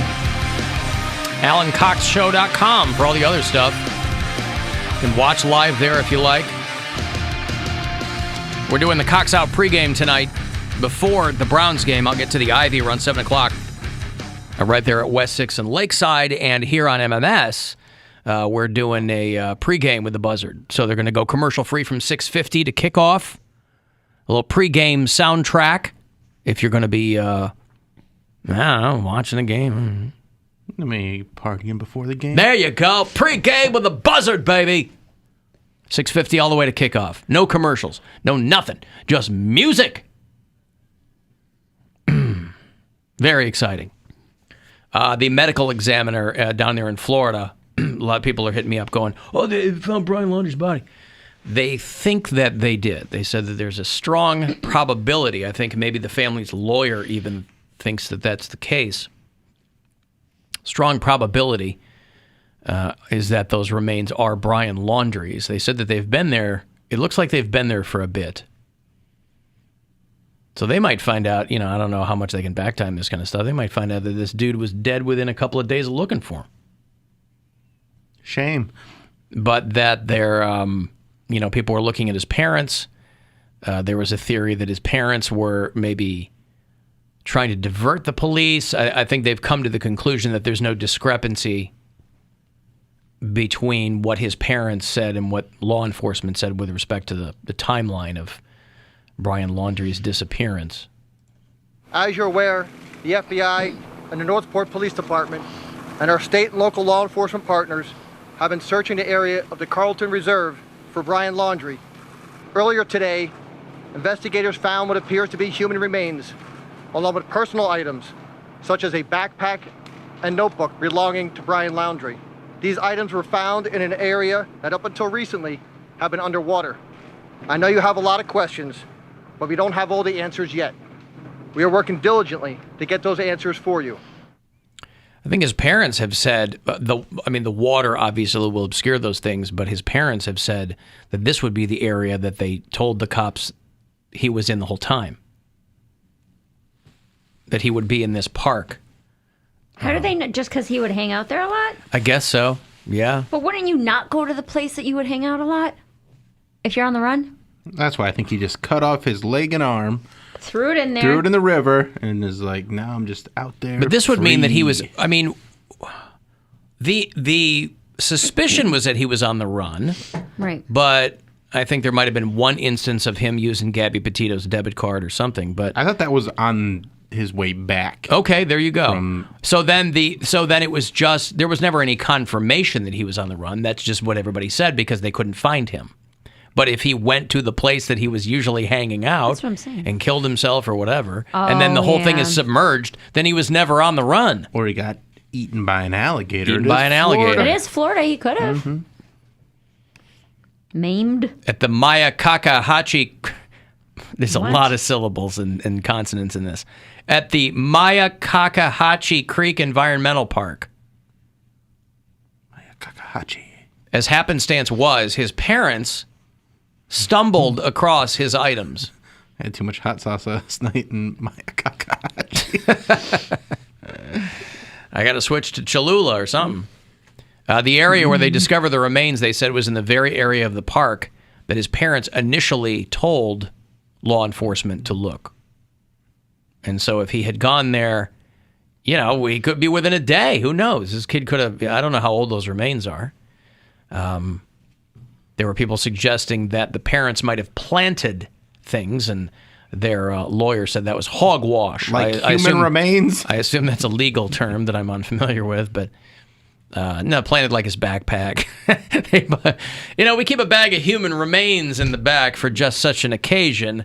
Our kid was always a little thin-skinned growing up, so we knew we had to plan for the future, and so living in Florida, sooner or later you're going to come across human remains, and we thought that if we held on to these, we'd be able to dole them out in the future, and look, they came in handy. When they say human remains, what do they mean? Like pieces of a human body. Yeah, I understand that, but is it like chunks of meat? Is it bones? No, you decompose pretty quickly, so they would find bones. Especially underwater, yeah. Is it out of the realm of possibility that his parents did have some of his baby teeth And those are the human remains that they found. They planted his baby teeth by his Yeah, I don't think that's what they wallet and his notebook. Wait, I think that feels a little transparent to only find teeth next to a backpack. And little tiny ones. Little tiny You teeth. don't know how big his teeth were. That is true. 37 days. God, this seems like a hell of a lot longer than that, boy. 37 days after he was reportedly last seen by his parents. So I mean, wouldn't you go to all ends to help your kid? No, not if they... If they killed someone, I don't know that If they were suspected of killing, I would say, turn yourself in. Yes. No, they didn't do it. They come to you and they say, Dad, I'm telling you, this wasn't me. That's My not what kids happened. are liars. Then No, but I'm saying, they're like, then they're gonna let's- make me look then bad. let's go. If you're telling Yeah. the truth, then go Let's tell tell the the authorities, cops. yeah. I can't. My life will be over. I just need you to help me. What have you done with your life anyway? Well, his life is. If this is him, his life's over. He ended it. I don't know. I'd rather see an that. alligator. I'd rather see that than see my kid end up killing himself. What if he's in an underground bunker and they're helping hide him? There is that theory out there. There is. Yeah. Is there actually? There actually is because it was behind his house. Kidding, yeah. There are she always was theories. gardening and they're like, there's a hand coming up and she's handing him coffee and people are just Like a bored. zombie movie. Handing him coffee. Handing him coffee like they From the underground bunker. from the underground bunker in their garden. Right. And that's where he's been for 37 When he pulled days. his hand back down, wouldn't all the dirt collapse into the coffee cup? It's You a would think. designed hole for just that, so there's something to keep it from all falling. All right. I mean, some chains that are out there, you get a bunch of dirt in your coffee, you can't tell the difference anyway. So Shots fired. So they have to determine if this is in fact Brian Laundrie, but they say that they won't. The team will be on the scene for several days. Hey, Woody. Alan, Yeah. how was your day, brother? Oh, it's hanging in. I finally saw Woody. I saw him at the Cox Out on Sunday. And then he was out of there like a ghost, boy. I turned around, Woody was gone. Yeah, right. I didn't even find human remains. I just found Woody's seat empty. A year and a half since I've seen your fat face. Something like that. Yeah. He might have left a couple of remains on the seat, but what? Yeah, I just want to say hi to you guys. I was talking to Cody, and the last segment you were talking about is just a complete buzzkill because I'm not really hip on murder suicide talk show radio. I'm glad to hear that. I guess you're not up on murder suicide radio. Yeah, I try to stay away from like all the ugly side of life. Mm-hmm. But I remember you guys. Mary was talking. She did a show. She was going to do a show up in Michigan or Wisconsin or wherever, and she was going to follow a guitar comedian. Uh-huh. Yeah, is that coming up this weekend or? The 3rd of November. Oh, it's coming. It is coming up. Yes. Oh well. I hope you guys can bear with me for the next 10 seconds of your life because We're gonna try. This song is for you, darling. Oh, good. Are you ready now? Ready. Here we go.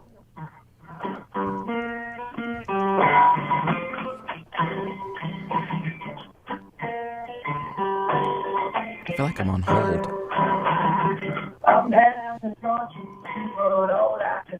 Okay, thank you, Woody. He's playing Tenacious D. He's. Oh, is he's that what it trying, was? I couldn't tell. Alan, there's no way that this guy is dead. He's going to get away with murder until he gets spotted at a baseball game in 40 years. What if he killed someone else and planted those remains Well, that's next why to the backpack? That's why they're testing the remains. Mm-hmm. And speaking of the Cox Out, I know I said I was going to come, but I probably won't come because I'm not trying to drink. Well, not with that attitude. You knew he wasn't going to come. But I'm telling him I'm not going to come. It's rather than be a no-show. What's the point of going down there and being in the environment, getting an Uber, going back, and then being sober? I just want to be a blob and watch TV. Yes. I understand. I'm not mad at you. No, I was just clarifying. Thank you. I didn't know if there was any fans. I know there's probably not many, but someone might have They're been like, saying. oh man, my whole night's ruined. I was going to the Cox. Wait. You were telling me in case there were fans coming to say hi to you? As a plus. Like, oh, I'm going to the Cox Out pregame, and Poundcake would be there. Right. Okay. Yes. Well, thank you. Actually, there's breaking news. They have canceled all the football season because Poundcake doesn't want to go. Wouldn't that be great? No wonder the gays hate me. The boys won't even play. Oh, you'd have the straights hating you too if that were the case. But that's nothing new. Alan, a couple of weeks ago, I texted you, and we were prematurely celebrating my grandmother's 100th birthday. Well, today is the day, and she officially made it. So congratulations to your grandmother. 100 years. Boy, would that we all could last that long. That would be fantastic. I want to see the letter from her senator. Oh, my God. Shut up, Mary. You're mad. I'm not mad. Stop being mad. She's PMSing. Okay, relax. You told us that. I know. I'm kidding. That's how you explained it. I know. I'd rather have it out than in. That's right. Bitch finally got a butt and feeling some type of way. I showed Cody pictures of my butt today. Yeah, I walk in there. I was gonna. What type of work like, environment? Hey, we got some shirts from the Cavs, and like Mary covers up her phone real quick. I'm like, what are you guys? And she's like, I'm showing Poundcake my butt. Your bare butt? My bare butt. Because it's not like it was a picture of it, because I've been doing this you showed him a picture of your bare ass. Yeah, I've been doing this exercise program that's like focused on booty building. And I was like, man, my butt's not getting any bigger. My pants all fit the same, blah, blah, blah. And I did a side-by-side today from like June and then of today. And I was like, I'm not going to show you guys my butt. But I was Why like, show him? Because he doesn't like girls. So it wouldn't be like... No, why show any of us? Because I want to share it with somebody. Huh. Not your boyfriend. I already sent it to him, but he's at work and hasn't responded yet. So you're like, I need a response on my ass I need right someone now. to tell me how good this is. I need a response right now. I feel proud, and I want to have affirmation that it was a good transformation. Great ass! And he said, you got cakes. And I She was went like, from flat to fat. okay. That's cool. So- Is that what you wanted to hear? Yes. That's exactly what I want to do. Now, what if your boyfriend goes, oh, congratulations. I mean, that He would feels be okay. it. He feels them all the time. I know. I asked him yesterday. I was like, does my butt feel bigger to you? And he was like, it feels nice. I was like, that's not what I asked. You're trying to make it. You're trying to get like squat ass. You're not trying to Yes. get. Yeah. I want like muscular, Right. but like I've never had a big butt since I quit cheerleading. All right. I You had want a some nice cakes. Yeah, I had a nice bubble butt when I was cheering, and then it's been gone. And then I took. It's interesting how a big butt is something that has become aspirational. Not even because of the big, Kardashians. like. No, I know, round. I want it to be there. I've never had a butt since in the last 10 years. All right. So that's what we're doing. And so I was showing Cody, and Show I him had the Poundcake. picture out. And Poundcake, your thoughts? I said she had some cakes. It was good. I was proud of her. She was my friend Plank before. Yeah. And now she is a full-fledged white girl with a little not something. gay. Not gay. Okay. Not gay. No, I didn't say, damn, Mary, that's kind of hot. It makes it move. She twerked all up on me. That ass has been on me. It's fine. I mean, were you spreading the cheeks in the picture? Or? It wasn't a beehole. Well, no. It's just a picture Check out in my butt. underwear. Is my butt bigger? Like, Jesus, he didn't stretch you out. Ew, Cody! Not like that. Nice clean butthole. Wasn't that? All right. It's my leg muscles. So it wasn't, just to be clear, it wasn't you in like thong underwear. It was me in thong underwear. Oh, so it wasn't your bare, unclothed ass. I thought it was you naked with a shot from the behind. So the before picture, the only one I have is a nude that I sent my boyfriend. So he's seen you he's just seen a picture of you in a thong. Any one of us could have looked at that. There's two. There's a side by side. There's a side by side, and in the side by side, it's like I have it's a nude, so I have a towel barely draped. Right. So it's not but it's a profile of your ass. It's a side picture of my butt. She wants to see it lift up. She wants to Yeah. see the difference, and it does. It makes a really big difference. Wouldn't that be pretty similar to a photo you would post on Instagram that any one of us could see? No, because the before picture is a Yeah, you nude that can. I sent to my Yes, boyfriend. you can if you're in a swimsuit. You're not listening. That is not I just said the before picture is a nude that I sent to my boyfriend. Right. So I'm literally naked, but with just like a Oh, towel held over my boobs. You were showing Poundcake the before and after. Yes. Next to each other. Correct. Was like a I clam see. in it or something?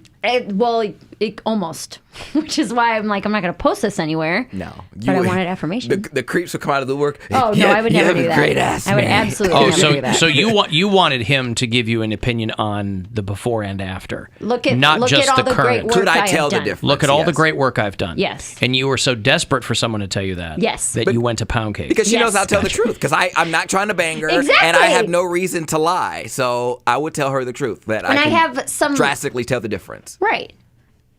I sent it to my boyfriend. He didn't say anything. I'm not going to show you guys. But you I'm not going to post it on Instagram. No, understood. When I saw the butt, I instantly thought of the SpongeBob episode where it's like anchor arms, where it's just like blow into it. and the ass just inflates.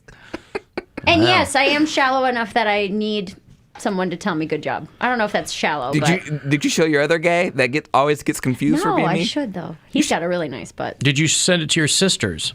I did not Why? because You wanted a guy to tell you. not even that I wanted a guy to tell me. I would think your sisters would be the first person that you would I don't send want to blow those up photos. their spots. You don't want to blow up their spots? I don't want to say anything that isn't. I don't want you to either. I'm just curious why you wouldn't send your sisters. Hey, look at this. This looks pretty good, right? They're females. I know. They're already. You kind of sent them stuff like that in the past. I know that my sisters don't have the best body image and they have body So you don't wanna come positivity off- issues. you I don't wanna don't want to brag come or off as anything, yeah. braggy, like, look at how great. I don't want to throw it in their face because I know that they've. But that had is what issues, you're doing, is bragging. which is why I didn't send it to them. She's not bragging to another woman about a woman's body. She's bragging to a man that a man might be able to, even though a gay man can It's not still even about appreciate a man or body. a woman. I don't want to. I don't even know if this. I don't want this to sound. I don't want them to. I don't want to accidentally make someone feel bad about themselves when I know they have body image issues. Like, oh, hey, look at what I'm doing when I know you're not doing anything. I didn't want it to come off like that. Do you know that they're not doing anything? Yes. Oh. You know, See, now I feel bad, like putting that out there. Well, no, like, you're talking about 99.9% of women, so you're not Yeah. blowing up anybody's spot. But you know, Poundcake, your logic though, being friends with someone is usually a reason people lie. But I'm not going to do that. I have no reason to lie to But Mary. she doesn't because know that. I do. She's been through way worse. You don't know. You don't know. Like, bitch, that's not different. But you don't know if he's lying, is what I'm saying. But I'm not lying, and if he said that's no different, what would you have said? I'd have been like, really? Okay, maybe it's not as good as I thought it was. I guess it depends One on person's opinion. I guess it depends on the character of the person. I feel like me telling her that if her butt didn't look different, I don't think that would deflate her as much as it would in recent events. Like, she's had her dad died. Like, I don't Yeah. think me hurting her feelings about her butt would. Not having booty gains is like the least of my worries. Yeah. So. Well, listen, I think that the conclusion we can all reach on this is that at some point, Bill and I have to start posting profile butt pics. Yes, you do. Just to. No, we don't have to post them. We just have to share them with each other. Send them in a private group text to one another. Yeah, sure. There you go. Check out these cakes. All right. So he made you feel good. Yes. Yeah. That's it. I just wanted to share it with somebody. Somebody texted, "Oh, great! I made this Poundcake T-shirt and hat to wear to the Cox Out tonight. Now what am I going to do with it?" Sorry. See, you've already made one person upset. At great personal cost to them, I would imagine. Well, would it be? I mean, your sisters both have children, though. That's Right. why it's probably a little bit more difficult for them to carve some time out for themselves, Right. to work out. So yeah. You just didn't want to make them feel strange about it, Right. And Because they would, I have all the time in the world to do whatever I want. right? So I don't want to. I don't. But would they take it that way? I don't know that they wouldn't. Okay, yeah. And You I'm not didn't want to saying take that- the chance. I'm not saying that as a slight to either of them or I know. anything like You that. didn't want It's to take just- the chance. I didn't want to be. I didn't want to be flaunty. You didn't want them going, "Look at this bitch." Right. Kind of. What is like, you know. All right, it's just a yeah. little We're bit gonna talk about Mary's acid. Yeah. Online only YouTube, content. Should I show the picture? No, I'm Now just we can kidding. talk about it spread open. Ew, stop. That's so gross. I thought all the storm stuff was going away. Apparently not. Well, you know, if you're a Oh, weather tornado person. warning! Whoa. Oh, that's gonna be great. Medina. I like it when their voice sounds a little bit shaky. Medina. Oh my God! Tornado! Tornado! Medina County. Yeah. Ashland All County. right. Could you imagine if the Browns game was canceled because of a tornado? Yeah. Ha! mean- When's the last time a tornado touched down in Cleveland? Like in No this idea. area? No clue. Has to It have been hits a the long sticks a lot, but Yeah. There was one in Medina when I was a kid that there's one kid that I went to school with that destroyed his house. Oh, wow. Completely flattened it. and the houses on either side were untouched. Yep. Those are the pictures I That's what love. he There's gets. He one was a jerk. house just in the path of the tornado. Near Crescent? Oh, they're still talking about 435. Yeah. That's the upside of tornadoes is they move really fast. How fast? Not the More than speed of 11 sound, miles an not hour. 700 More than miles per 700 hour. miles per hour. I sent you that video of the car. Did you watch it? I did. That was crazy. Of what? It's like a plane isn't even. And that's where I hid the human remains, Bill. All right, I've got to take a break. If you want to get a text in here, 35192, comedian Kevin Bozeman is going to join us shortly. He's at Hilarities all weekend. I'll have more tickets for you to see Gojira. That show at the Agora is 1 week from tomorrow night, so we'll get you set up for that. And another chance for you to grab $1,000 is about 20 minutes away as well. You can go fund yourself coming up here at 4:30.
Let me get you tickets for Gojira. The show is 1 week from tomorrow night. It's the 29th at the Agora. Gojira with Knocked Loose and Alien Weaponry. All three on stage. If you want to go, not at the same time. Plan your night out.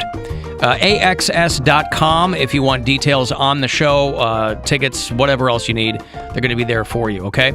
I'll give you this pair. Caller 10. Good luck. 2 for Gojira next Friday night. I will see you there. 216-578-1007 or 800-348-1007. Are you trying to make us all uncomfortable? Alan Cox. It's gross, it's weird, it's not right, it's not cool. And there's plenty more where that came from. Back to the Alan Cox Show on 100.7 WMMS.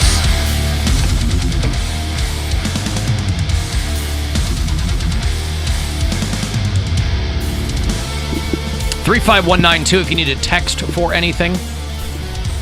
Next chance for you to win $1,000, by the way, is about 9 minutes from now. 4:30, I'll have another keyword for you to go fund yourself.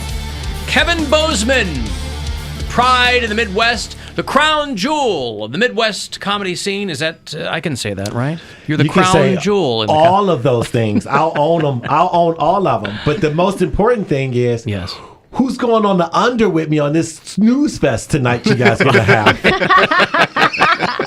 Who's going to go under on this 6-3 football game we got? Listen. You guys Bad weather, backup quarterbacks. Come see me? Yeah. You guys going to watch the battle of the field goals and not come see your boy in Cleveland? On a rainy Treachery. night? Yeah. Get inside, stay dry, have some fun. Right. And the battle of the field goals. And just periodically check your phone as it dings and be like, and a turnover at the 20-yard line. Well, vibrate. You're not going to want to hear phones pinging. You're not going to. I'm just saying, though. Yeah, you go of course. outside and check on that. Look, the show, my show is at 7. The game's at what, 8:20? 8:20. My show is over 10 minutes. 10 minutes after the game starts. Plenty of time to walk over in the rain. To do both. Honestly, you could. Because you could probably get some cheap tickets for the Browns game after going to see you. They're going for $40 tonight. Yeah. Listen, believe in yourselves, people. It's a Thursday night. You can multitask. You can have. See now, perfect timing. They said, See, but we still got over the internet like this. Oh, I love it. Yeah. There we go.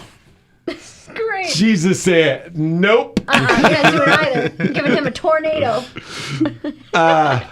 Do not go see this guy's show. It's going to be weather announcements. So stupid. You can get away with one swear word right now. No. What's that? Because that'll be right when we cut back in. Yeah. But we're still on a YouTube live stream so we got to still fill time. Yeah. So we got to keep talking. Let's go. But yeah. But when we come back from this, we'll just make it sound like we finished an amazing story, and everybody missed it. Everybody just starts. Everybody just missed say it. one line and we'll all erupt. Yep. So just say like one thing and we'll all lose it. It'll be perfect. As soon as they come back. People are like, no. I was saying, I'm going to do that. We're going to get these now every 10 minutes, too. Yeah. Which, Okay. Here we go. Okay. The 3 beeps. Okay, hold on. And then, Pelicans. Kevin Bozeman tonight. All for the weekend. I can't even believe it's relatable. It's birds. It's relatable. It's birds. It's everything you need. Everything you want. Kevin Bozeman tonight. Hilarities. Oh, that's right. All through the weekend. Here's a little fun fact, though. I don't know if you guys ever been to Hilarities, one of my favorite clubs in the country. Yes. Easily one of my 5 favorite clubs to perform in the country. It's also a little fun fact in the basement, which is good for tornadoes. Right. Yeah, that's true. That is true. Would you rather be stranded in the basement of the comedy club full of booze and chicken strips and Kevin Bozeman? What's a better way to be stranded? That's it. And Pelicans. Pelicans. They don't just got chicken strips. They have legit good food. They got legit good food. They have it's a great restaurant. Chops. Yeah. And if the water level gets a little too high, you can strap a whole bunch of chicken strips together and just float out on it. Listen, chicken man, strip there's raft. all sorts of exits at that club. We can raft out. We got We'll get out. Don't you worry about that. But Raft out. I'm looking forward to it. I believe I'm excited to find out that this game is going to go. It's going to go drastically under. I just can't see. What is the 41? 41? 41. Total 41 points? and a half. Total points. Yeah. 41. Yeah, so that's that not means gonna the score needs to be 23-20 or something like that. Yeah. 20, I do not see that happening tonight. I don't.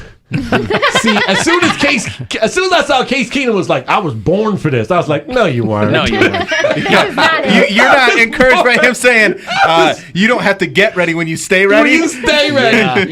Yeah, right. He's played for 6 teams. It's just 6 teams, and He every hasn't every played- team was like, you're not ready. Right. He hasn't started in 2 years either. So No, he was in like one game last season in the fourth quarter or something. I think. I will say this though, Case Keenum is that guy that does stay ready until, and then he comes out and they're like, oh my gosh, this guy is good. Yeah. And then other teams figure him out, and then he's just like, no, I'm not good. So his first game or two, he can be solid. But then eventually, if he has to play the entire season, you guys are in big trouble. Are you a betting man? Do you put anything legit That's all down on I these? do. Or This whole paycheck is going on. Why would I not gamble? So come on out this weekend and fund Kevin Bozeman's gambling problem, because it's really on you if you don't show up. it's not a problem if you're good at it. That's It's true. not Yes. a problem if you're good at it, baby. I create a mutual fund where I take people's money and gamble it for them and give them a better rate than Hey, good CD. for It's there you Bozeman go. Mutual. Yeah, you're the Bernie Madoff of the Bozeman Midwest. Mutual, baby. I take your money and then I give it back to you with interest, a little yeah. bit of interest, Oh. better than a CD, better than a mutual fund. Yep. But sometimes, every now and again, you don't get anything at all. But that's not how we should live our life. Those are not our corporate values, really. You gave me $1,000, I gave you $1,002. That's how this not, works. That's not part of our mission statement. Yeah. I think it's safe to say. What's the most you've ever made off of a bet? Oh gosh, I hit a 18 NBA parlay once. Jeez, that's some Really? That's some the uncut gems type situation right, there. Wow. I had an 18 NBA parlay once. Wow. It paid me a few thousand. That's crazy. For just More a that few a few thousand. But that's probably the biggest Yeah. bet. But I also divvy up my time in casinos and not just sports gambling and college football and professional football and NBA. I like to Diversify. spend my money unwisely in multiple ways. That's perfect. Right. I like to leave a lot of people I'm- hanging, and yeah. then I feel that I operate best when I'm right on the edge, when I'm terrified all the time. Right. And, I function. exciting. I function in dysfunction. Right. When everything's going right, that's when I'm uncomfortable. You start to second guess yourself. Yeah, I Yes. think it's. You need the pressure cooker. The first weekend we worked together was actually I had just called off my wedding, and me and you were. I don't know what love stuff you were going Perfect way to through, celebrate. But so No, I was just going through a regular day life. I remember maybe that's that. what it was. No, but I remember. we drank the club dry, and Yep. then every night we went to the casino because I was like, oh my god, another gambler. Like Yeah, that's what we went to bonded casino, over. and Till like let me 6 tell you. a.m. Let me tell What you, were we dude. playing, Texas I Hold'em or was something? impressed and also worried about you. I Terrified. was like, whoever gambles with me That's your every next day, album. but she was just like, I know these slots are gonna hit, and I was like, no, they're not, Mary. Bail. If I just, she was like checking for, scrounging for Oh, extra yeah. change. I was like, no, no, no. You saw her in her natural habitat. Yeah, one of Yeah. the few people that I've Listen. actually because I felt the way that you were gambling, I was like, oh, he's a gambler. He can Yeah. see me gamble. Yo, 'Cause absolutely. I'll keep it under wraps with some people. I'm like, oh, hi, we put $40 in, you No. know? And I was like, oh, Kevin gets it. If I lost $40, I would be like, dude, I had a good day at the casino. Yeah. Right. I went to $40 isn't losing. $40 is just what? I went to Vegas for the first time this past summer. I'd never been before. My wife had been a bunch of times, but I turned 50, and and some friends from LA were going, and they go all the time. She goes, "Let's just all go out to Vegas." So I went, and I'm playing blackjack because that was fun, right? I go, "Oh, I want to play craps. I want to do all this." I just sat at the blackjack table, and I was like way up because you're playing with house money then, and I Right. burned it all out. But Of course. I'm not the guy that's going to go in there. I mean, I was happy and I was having fun, but I'm not the guy that's going to go in there Listen, and man, blow I just, $8,000 on something. I just did Vegas 2 weeks ago, and I was there for 7 days. Yeah. And I'm listen. Even I hold love up your hands. I gambling, want to see if but you got all your 7, fingers. Right. and I'd be the first to admit that's 6 days too long. I was going to say, you start to worry about yourself. I like to fly in. Ideally, I like to fly in early in the morning, and then fly out the next morning, and just don't even get a room. Right.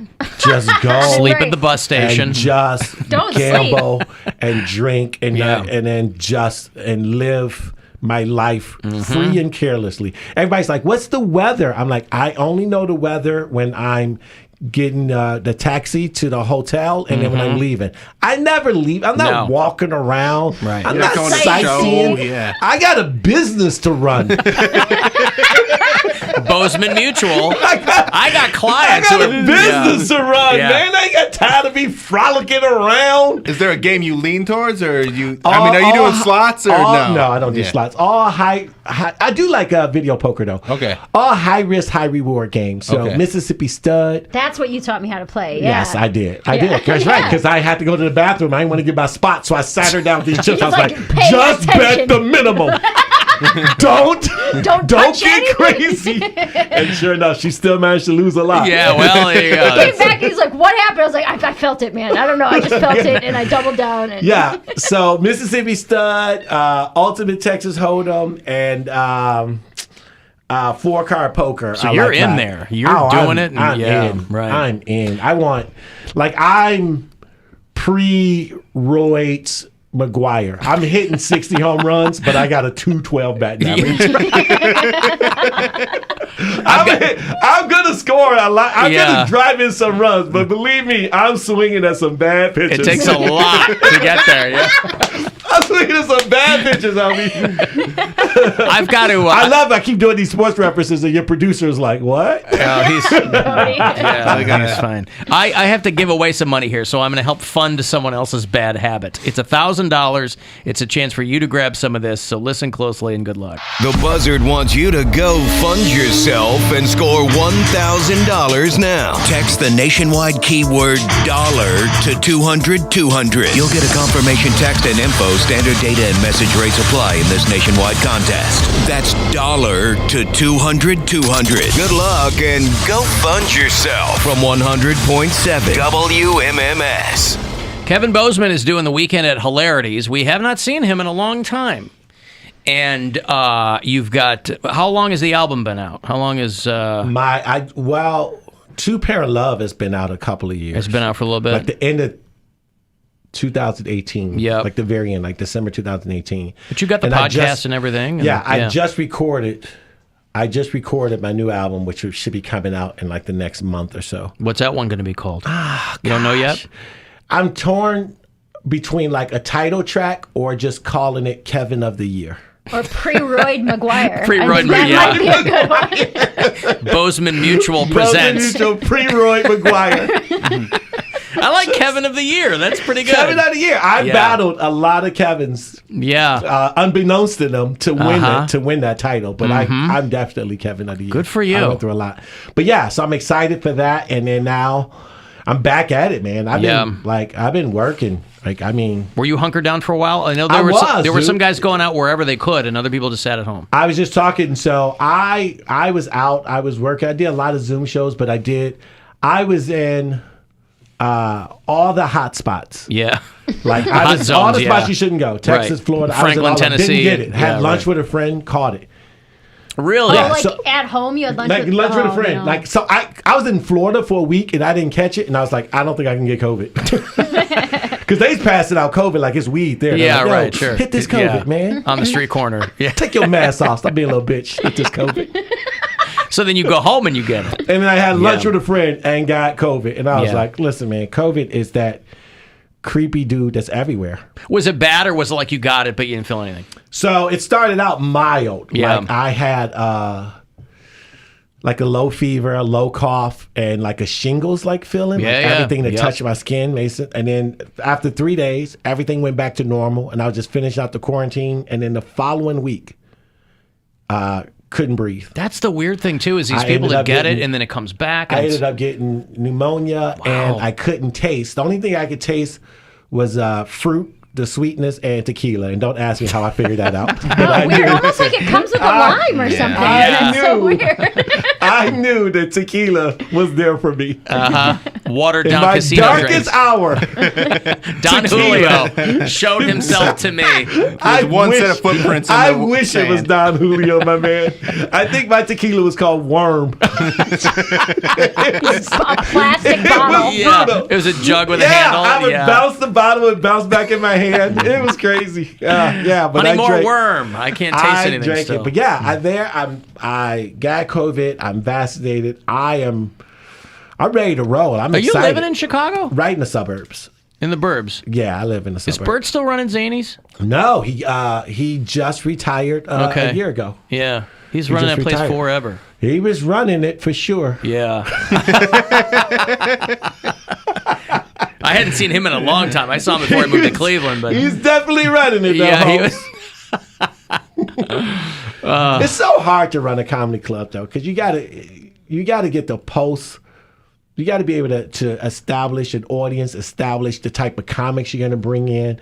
He did a really good job of that. Like everyone knew who Zanies was and what their brand was. They're like the only. Well, I mean, I know that they opened up a comedy store and they opened up like comedy bar or something. Yeah, But those there's old so school many games in town now. now. Those old school clubs, like it was Funny Firm and the Improv. You know, Zanies is the last one left. Like Yeah. I know they're out in the boonies, but I mean, you Well, know. the one still have a downtown Zanies one, is yeah. right downtown. And I know there's that's the one last in- one that's in left. Rosemont. Yeah. The only one that's left of those old clubs in the city. The Chicago comedy scene is so fantastic. The Cleveland comedy scene is underrated. You got two gems with you here don't in I know it. studio.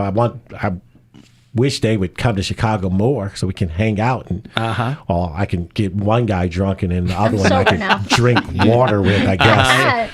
She can be your fruit tester. People I'll come to Chicago. People with goals and life-changing events and they get their life together, they're some of the most They're less irritating fun. people on Oh, the yeah. planet. They're less fun. You know that Yeah. I got sober at you, right? That's what I did. I was like, is Bozeman looking? He better like this post. I thought you got sober because of me. Yeah, right. He's just like, I can't do one more weekend with this guy. You did hit like peak drunk Mary Oh, though. yeah. Like that was 2017, 2018 was when I was on and my... especially right after your fiance thing went away. Like And that was, we were with another comedian named Carmen Morales, who is she's in LA now, but she's also known to drink. Yeah, so dude, we we were were a drinking bad- bottles of whiskey. We were a bad combination. Just three girls hanging out. getting drunk. Just talking about love. Love over casino chips. Love between the chips. Kevin Bozeman is at Hilarities this weekend, and as he said, you know, you go down there to watch the show, and you couldn't be safer. And listen, than just down there. listen, Tornado free. It is a comedy club / bunker. Yeah. It's a Slash bunker. lounge, slash nightclub, It does it. slash, yeah. It does it all, and you have your own, and it feels like you have your own little street. That street is blocked off, no cars.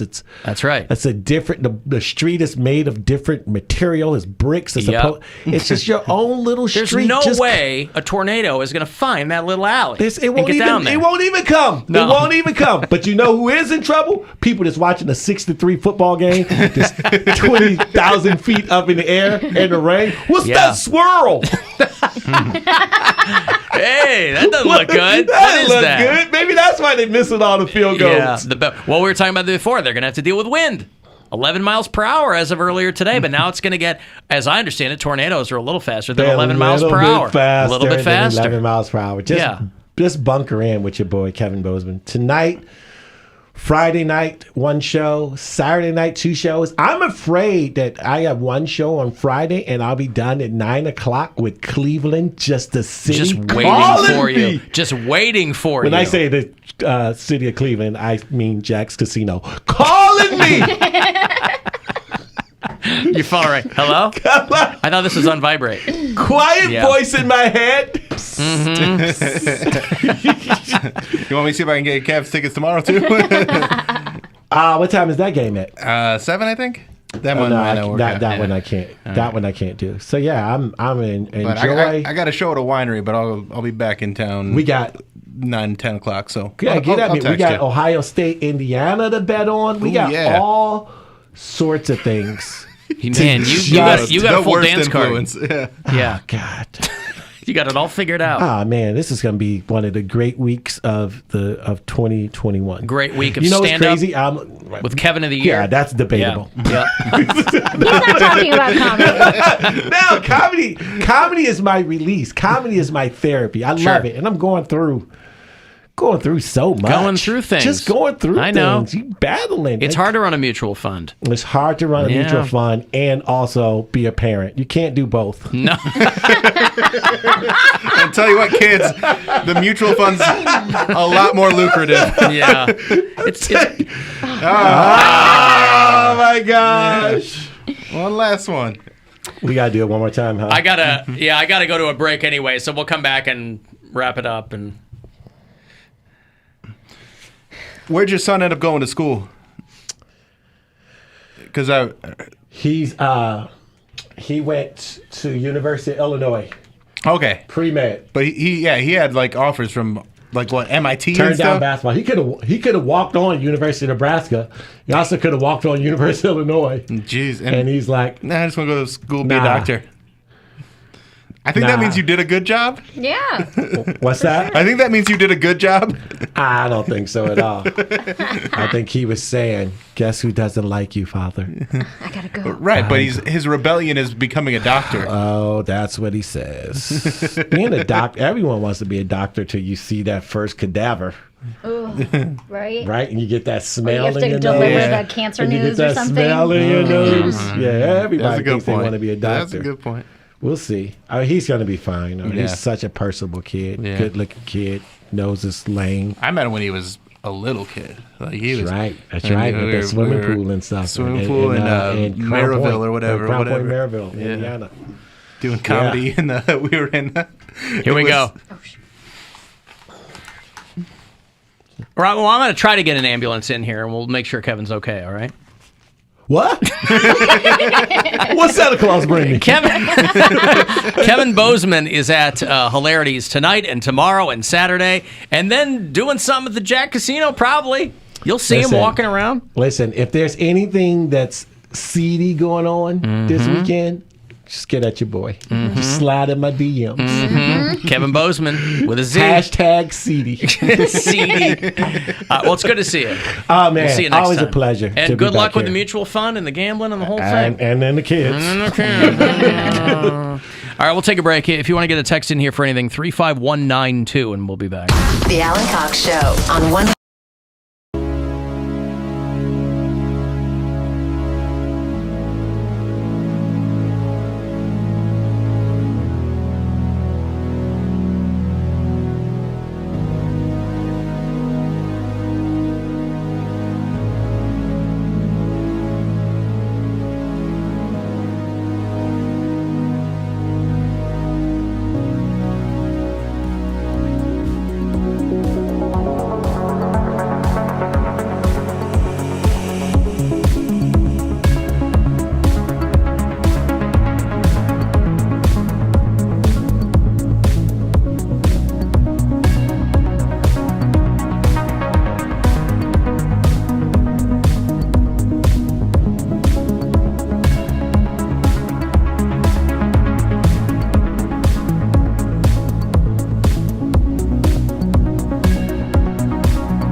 Double time for the hi-hat. 1, 2, 3, 4. Play a little faster. Double bass. This is rock and roll. Call the Alan Cox Show. 216-578-1007 or 1-800-348-1007. I wonder if I can find that traffic report. Oh, that was funny. She paused at the best possible time. I heard it. Did you? Yeah. A wet and sloppy ride home. I wonder if I can find it in here. Hold on. From 271. Inbound East Shoreway, a slow go from East 72nd Street around Dead Man's Curve and onto the Inner Belt South, passing 77. A wet and sloppy and slick ride for commuters. It's like a purposeful pause. A wet and sloppy and slick ride. Yeah! All right. I'm hoping for one of those tonight. A wet and sloppy? Oh, are slick you? Ride, yeah. Oh, lady all friend's right. coming over tonight. Who is? A lady friend. Oh, yeah. Oh, congratulations. How long has it been since you've had someone up to Squifle Tower? Has it been a minute? No, because I told you I had someone over a couple weeks. It's been a week. I guess I didn't realize that you had. I knew you said you got together. Maybe I didn't realize it was up on the 9th floor. Yeah, so a week. Is this the same lady friend? Yeah, same one. Oh. You've been for a couple weeks, right? Yeah, it's about 2 weeks total. We went out for the first time right before I left for the wedding. And Is this that night- anyone we know? No, I don't think so. But I know a lot of people, lady. Bill. Maybe I do. I mean, I'll show you a picture No, if you want. just kidding. All right. No, I know because you were you were with your last girl for a while. Yeah, quite a while. Yep, and then I went on like 1 or 2 dates after that ended, and then I took like a lot of time off because I just wasn't feeling it. But now I'm back in it. Mm-hmm. This one's I like this one. Okay. How'd you meet her? Twitter. Oh, seriously? Yeah. And she DM'd you? We just or have you had- DM'd her? We went back and forth years ago, and then like I got her phone number, and then just recently we kind of reconnected. Did you still have the number, or Yeah, you hit her I up did. and said you did? I did. I was like, hey, I wonder if she's doing anything. Was it hey, remember me, or hey, I was just like, hey, are you doing anything? I was or like, anyone? hey, this is Bill, and she's like, oh, hey, I didn't think you would still have my number, and we started chatting, and we hit it off. Rest is history. Well, because if somebody goes, hey, I didn't think you'd still have my number, that could be one of two things. If Well, someone it's hits been me up, 3 years. if someone hits me up from 3 years ago, I just ignore it. Like if they're like, "Hey, is this still Mary?" I'm like, I don't say anything. Oh yeah. hmm I've had dudes from Bumble do that, or But like that's Tinder. But that's just a number that you don't recognize. No, they're usually saved. So a name will come up. I've told you I save any guys from dating apps. I would save their name and number based on like something from their profile. So it would be like oh yeah, okay. Jason Fitness Guy Bumble Yeah, red yeah, shirt yeah. or Right. something like that. Red shirt. And I'd get a text. I hope nobody else wears a red shirt.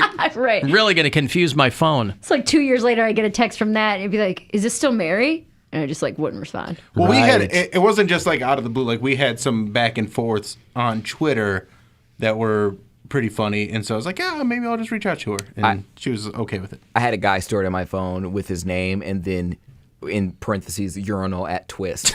Yes, you have to save them. Is this How do you Matt know them? Urinal at Twist? I mean, is this Matt? Because literally, I got drunk and I was just like, I got to do his number last night, and he was like, we met at Twist, and I'm like, I meet a lot of people at Twist. He was like, the guy you were talking to at the urinal. I was like, oh, now I remember you. So blank urinal at Twist. There you and go. He stayed in my phone like that.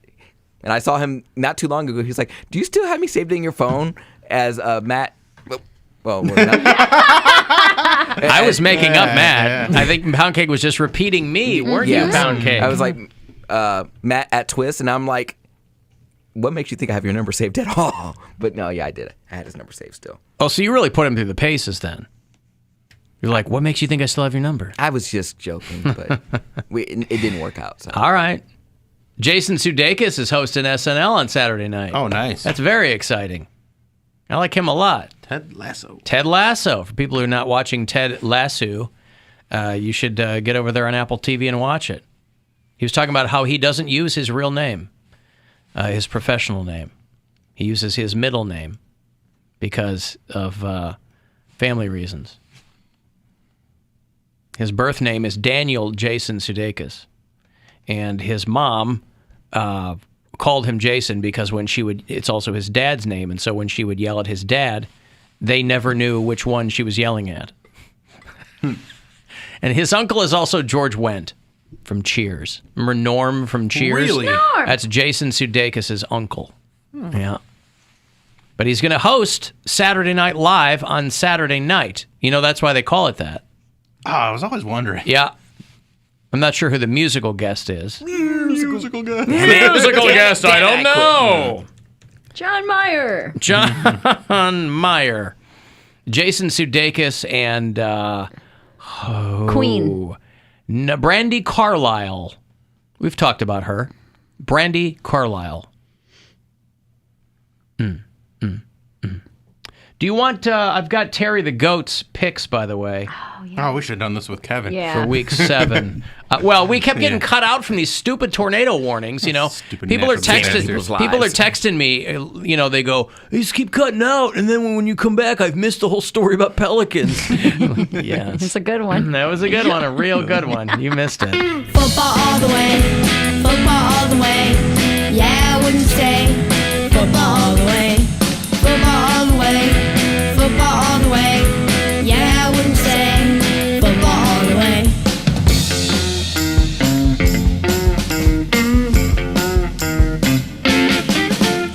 All right, Terry the Goat is currently with us for season 3 here on the show. She is out there at Marcinek Farms in Carlton, Pennsylvania. And Al Marcinek, who runs the farm, is our bureau chief out there. And for the past couple of seasons, Terry has been kind enough to send her picks for that week's NFL games. And Al sends me video of him getting her ready. Here we are in Carlton, Pennsylvania. And from last Thursday's show, when you talk about yard maintenance, when you want to get your yard cleaned up, you just send out the goats. He's got the goats in the field eating the grass. Oh, the crabgrass, yeah. right? While the other goats are out grazing, Terry knows it's time to don her jersey and go to the prediction station and make her predictions. We're at number 2 this week. Oh. Who's number 2 on the Browns? Anybody know? Right now, I know it was probably a Tim Couch jersey. Though. Okay. For this week. So Terry is ready to go. She's excited, ready to go, and she is heading to the prediction station. And her predictions will be posted on Thursday. All right, there you go. Thursday, that is today. And so your Week 7 picks, Terry the Goat picked 10 games, including the Cleveland Browns game. All right. And by the way, just so I wouldn't forget, I preemptively posted them at the Alan Cox Show Facebook page because I always forget to do that. So they are up there as well. There isn't currently a player with number 2 on the Browns. Okay. But it used to be Tim Couch? Tim Couch, and I think, was that Johnny Manziel's number 2? Oh, maybe. Yeah. I think so. All right, here are your picks, including, we won't get all the results until Tuesday because Terry did pick Monday Night Football as well. So I'll give you Monday Night Football. That's the Seahawks and Saints. She picks the Seahawks over the Saints. Seahawks are 2-4 right now, so we'll see what happens there. And Russell Wilson's out, so that's their backup, my Geno goodness. Smith. Sierra's just sitting at home rubbing his back. He picks the Tennessee Titans over the Kansas City Chiefs. She picks Washington over the Packers. That's probably not going to happen. She picks the Ravens over the Bengals. Picks the Atlanta Falcons over the Dolphins. Picks the Patriots over the Jets. She picks the Detroit Lions over the LA Rams. That doesn't seem right. Don't really see that one.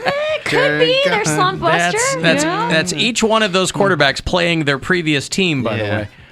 She picks the Cardinals over the Texans. Cardinals remain the only unbeaten team. They're 6-0. The Lions, of course, remain the only winless team. They're 0-6. So the opposite ends of the spectrum.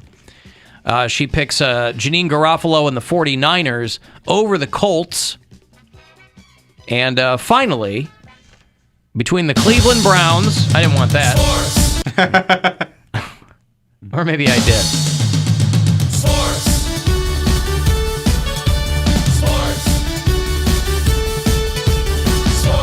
Cleveland Browns and the Denver Broncos. How do you think Terri ruled this week? Because she does not always pick the Browns. I think she's going to pick the Browns this week. You'd be correct. Terri picks the Cleveland Browns over the Broncos. 6-3, Cleveland Browns. So those are your Week 7 picks. 10 of them there. Courtesy of Terri the Goat out at Marcinek Farms in Carlton, Pennsylvania. And thank you for those. Alan Cox Show After Hours line, you're always welcome to leave us a message there anytime you like. It's 216-986-8903. Alan, it's Dustin again down here in Georgia. You know, yesterday y'all was talking about all this menstrual cycles and PMS and Mayor. And I thought he said minstrel cycles. He's menstrual cycles. Menstrual. Those are two very different things. Okay. I just want to let y'all know that my wife, she's Brazilian, born and raised in Sao Paulo, Brazil. And when she's on her PMS, I tell you, man, she's the meanest damn woman I've ever seen in my life. It's the most horrible thing to deal with. But when she comes off that rag, let me tell you, boy, she'll be on you like white on rice. Like she just has to get it in. She'll be on you, not on him. She'll be the royal you. She'll be on you like white on rice. Like she just has to get it in, which ain't a bad thing. But real quick, I want to tell you this. Y'all get a kick out of this. Speaking of menstrual cycle, my daddy is a big, avid deer hunter. And he has his little lady friend save her used tampons, Alan, and he will take them and hang them in a tree out in the woods. And when them big old bucks go into heat, or go into the rut, they'll go nuts over that period blood. Now, tell me that ain't some redneck stuff. I personally think it's nasty as hell, and ain't no way I'd ever do anything like that, but I'm sure other deer hunters have heard about doing that. Mm-hmm. Either way, man, have a great day. There you go. There's Dustin down there in Georgia. I'd love to know the story of him and the wife. How Dustin has a Brazilian wife from Brazil. And I knew a girl who used a girl that went hunting. When I lived early in my career, I lived in Michigan. I knew a girl who was a big hunter. And she'd use her own tampons for that exact same purpose. Did we miss You have like a bloody Christmas tree hanging. Possibly the best season of 90 Day Fiance ever, where Dustin's bringing his lady over. It's my girl from Sao Paulo. She hangs her tampons from a tree, or she has got to get it in. She's got to get it in. Hey, good for him. He's on the road. She's still Brazilian. What does Dustin look like? Does he? I don't know, and I don't want to know. Well, I want to know what he looks like. Well, send a photo to Poundcake, Dustin. Yeah. Maybe he'll go to a Bublé concert with you. There you go. You know, the person that was texting before for you to go to the Bublé concert, it was because the boyfriend didn't want to go. So then the boyfriend texted me. He's like, please tell Poundcake to take this ticket so I don't have to go. Sun shining? Sun is shining. Yep. Maybe that tornado already did its damage. I don't understand. Blew all the tampons out of the trees, Alan. Now deer everywhere. Now there's deer and period blood everywhere. What's that, Poundcake? I just don't know why you can't just be a sport. Like, why can't you just go to the concert? Be a sport. You're not being a sport. I assume I'm not in a relationship. I assume he will, but I mean, no guy wants to go with his girlfriend or wife to a Michael Bublé concert. But, I mean, you are being a mensch if you're doing that. I mean, and I'm, my wife goes to shows with me, the bands she hates all the time. Yeah, so it's like you go for the environment, and there have been occasions that I have done things. The environment? What do you mean? Climate change? No, it's the environment of like a concert, Right, but the environment of a concert is the music. And if you don't like that music, the entire environment is music you don't like. It's not like there's games off to the side here and a snack bar, and it's Get it's like drunk and have nachos. It's No, fine. I told my boy he's going to all these horrible metal shows. I'm like, you can either call your friends or do that on your own. Like, I'm not going to that. well, he probably doesn't ask you to go either. Right. But I made it known. Like, don't ask because I will say no. And I don't Yeah. want to hurt your feelings. No, listen, Gwen's gone to Lamb of God with me because she was curious, and she's like, it smells like Afterbirth and Butthole in here. Yeah, I'm I like, gotta yeah, that's a go. metal show. Yeah, that's what it is. But Sweaty men, yes, it's greasy all hair. dudes. Yeah, but it's fine. I mean, she had a fine time, but I mean, I don't take her to those shows. I think she's going to go to Gojira with me. I feel like I know them. I feel like I've heard Gojira before. You've heard him on this show. I play him. Well, then, yeah. Gojira! Yay! Yes, it's go space Jira. Gojira. Yeah. No, I played a little bit of them yesterday because I'm giving all these tickets away. Yeah, and it got us our YouTube stream blocked in France. Oh, come on, France. Yeah. Oh, come on. Never been to France. Be cool, France. There was a guy going around, he went viral. He was asking, I think this was in the UK, but he's walking around and asking people, name 2 countries that start with an F. These kids. Mm-hmm. They couldn't do it. France? France or Finland or... Yeah, here we go. France or Finland. This time the record label cut us off from Gojira. Should we blow 'em? Stop playing it. Yeah. I'm so hungry. G. Aga. Med Aina. She's right. It's going to be a wet and sloppy. This guy used to be so into it, but then Siri left him, and now he's just so, so decimated. Shell of himself.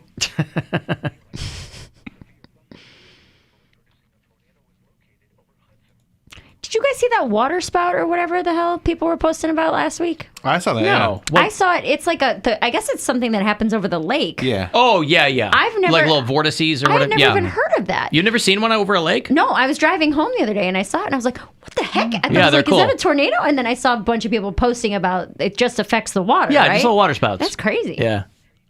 I had no idea. Oh.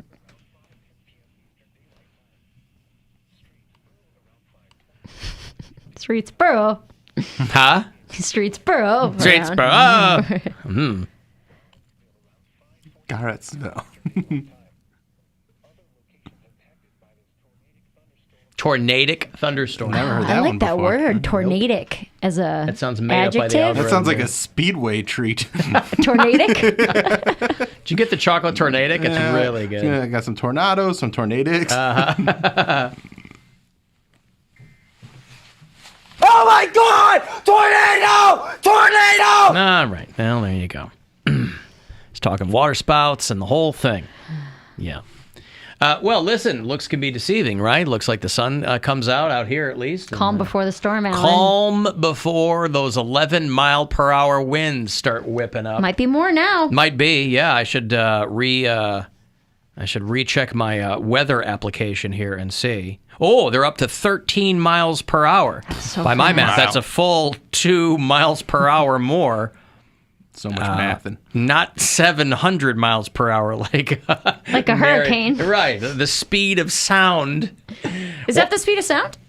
Speed of sound's more. It's probably about 750 miles per hour. Yeah. Wow. But it's like boom, boom, boom. It's sonic booms from the tornadoes and the hurricanes. Right. Why would I know that? All the weather nerds were hitting me up earlier, like, hurricanes don't go across the land, it's just the winds. Yes, I understand. We're generalizing. We're not scientists, all right? We're dopes talking about science. Speak for yourself. Yeah, that's true. I should speak for myself. Sometimes. Science is a liar sometimes. There you go. I have a science degree in ham. You don't know me. In ham? Science. All right. Got it from the Gabagool. Mm-hmm. I got to take a break. I'll have those Bloodview Haunted House passes for you after the break here. Another chance for you to get yourself $1,000, $530. You can go fund yourself, so listen for that.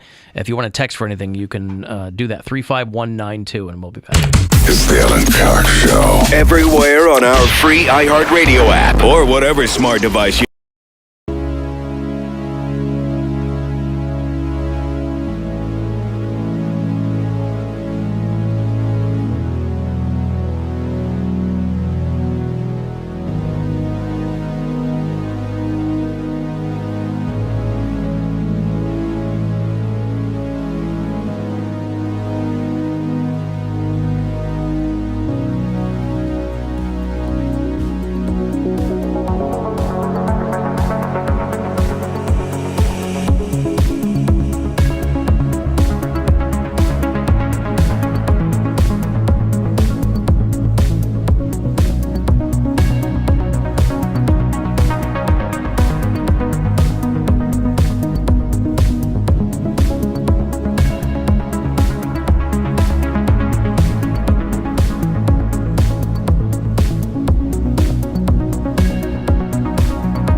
right, get you a couple of passes for Bloodview Haunted House out in Broadview Heights. You can go on to bloodview.org and check them out ahead of time. And I'll throw you a couple of passes, too.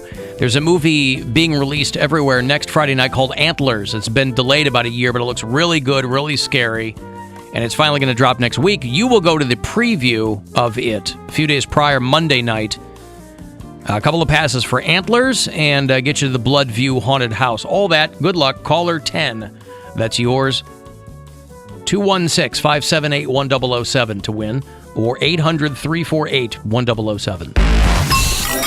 Some things are never meant to be discussed in polite society. Welcome to Impolite Society. The Alan Cox Show. On 100.7 WMMS. Another $1,000 about 9 minutes from now. Another chance for you to go fund yourself. You have up to 16 chances every single day, give or take. We don't do them during Cavs games, you know. Cavaliers lose last night in the season opener in Memphis, but hopefully fortunes will smile on them tomorrow night. They'll be here at home for the home opener against the Charlotte Hornets, and then Saturday night they'll play the Atlanta Hawks. That's where you'll see Bill and his... are you going to bring 7 people? You got 7 people lined up for this thing? Got Kevin Bozeman in the feature act, so they're there. Yeah. I got Grandma. Yeah. I got OK Pants. Yeah. I got Carly. Mm-hmm. And then they might bring some people too. So wow. Good, yeah. All right. You got a wagon train. Mm-hmm. Monday, they're in Denver to play the Nuggets, and then they're playing the Clippers, and then they go right on the road. They're not back home until November the 3rd. I know. Where they'll play Portland, so gone for a minute. But you'll hear all of it here on MMS. Of course, your FM home for Cleveland Cavaliers basketball and all that. If you listen to the show on iHeartRadio from wherever you are, tell me where that is. I heard from Gabe, who was requesting a show sticker, and I'm happy to mail those out. He listens in Roaming Shores, Ohio. You ever heard of Roaming Shores? No. It's on a lake. It's on Lake Roaming Rock. Oh, neat. Yeah, never heard of that. It's near Trumbull County, something. It's out there. I'm going to be out in Clyde, Ohio tomorrow. Tomorrow night at the Copper Whale Winery. How did you get that? That's way west side. Yeah, that's like near Sandusky. I was going to say Clyde's way out there. That's like, I think that might be bureau chief range. I don't know if you're still getting the signal that far out. Oh, yeah, I absolutely, because we've got people in Sandusky and Crystal Rock and Fremont. And that's an 8 p.m. show. It's right out there. Copper Whale Winery. The Copper Whale Winery. Copper Whale Winery. How did you get that gig? Just a comedian hit me up. He was like, "Hey, you want to do some comedy at a winery? Okay, we'll pay you money." And I was like, "Yeah, that's when I like to do comedy now." Sure, to get paid for it. Paid for it. Nothing wrong with that. And then next Thursday starts the High and Dry Comedy Hour with Bill Squire at High and Dry in Tremont. A little closer to home. Show, yeah. Little closer to home. Gonna have some funny people on that one. That's more of a showcase. That's not just me. That's showcasing the talents of the comedians in Cleveland. All right. There you go. You're giving back to the community. Mm-hmm. Copper Whale Winery right there off 20. Oh, yeah. Locally, that's East McPherson Highway in your 43410 zip code. Copper Whale Wine. CopperWhaleWine.com. I've started to think that maybe I'll start pronouncing my H's with my W's, as I'm sure my dad did. You know, my dad's from the Deep South, and that's a very Southern thing to say when and where. And, you know, you'll hear guys like Dan Rather, who's from Texas, say it. And I'm thinking maybe I'll incorporate that into the way I speak. You know, I think people get so locked in, and we talk for a living, but I think anybody gets locked into the way they talk. And I'm not talking about accents, just the way that you present your words, the way that you communicate with people. It doesn't have to be that way. You can change the way you talk anytime you want. That's what keeps language and communication from getting boring. Just change up the way you talk. Pick one or two words and start to pronounce them differently. Not improperly. Start to pronounce them differently. We mean like start saying things the way that like a British person would say. Instead of saying zebra, you say zebra. Sure. And you'll get some weird looks. Mm-hmm. But who cares? That's the way they say it in England. You're mixing it up. Oh, this is in England. Of course, there's going to be some of that. There's going to be that one I don't get. I don't get it. They added a syllable. Maybe British Alan get me hip to aluminium. They're like adding. That's not even pronouncing it differently. They're adding letters because it's aluminum, unless they spell it differently. But I don't think they do. Aluminium. Yeah. Not aluminum, because that would make sense. Aluminium. Anyway. Yeah, just pick a word and pronounce it. Do your own little pound cake experiment. He pronounces whatever he wants, however he wants it, and he's pretty happy. I think. I'm sorry, I missed what you were saying. I was on the phone. No, I was just saying that I think, to keep people from, getting bored with communication or language, there's no reason you can't mix up your own form of communication and just pick one or two words and pronounce them differently. I was just simply saying I might start saying where instead of where or when. Hey, we've got a party to go to. I'll say, when is that? You can speak in Zoom language. Do you remember what that was?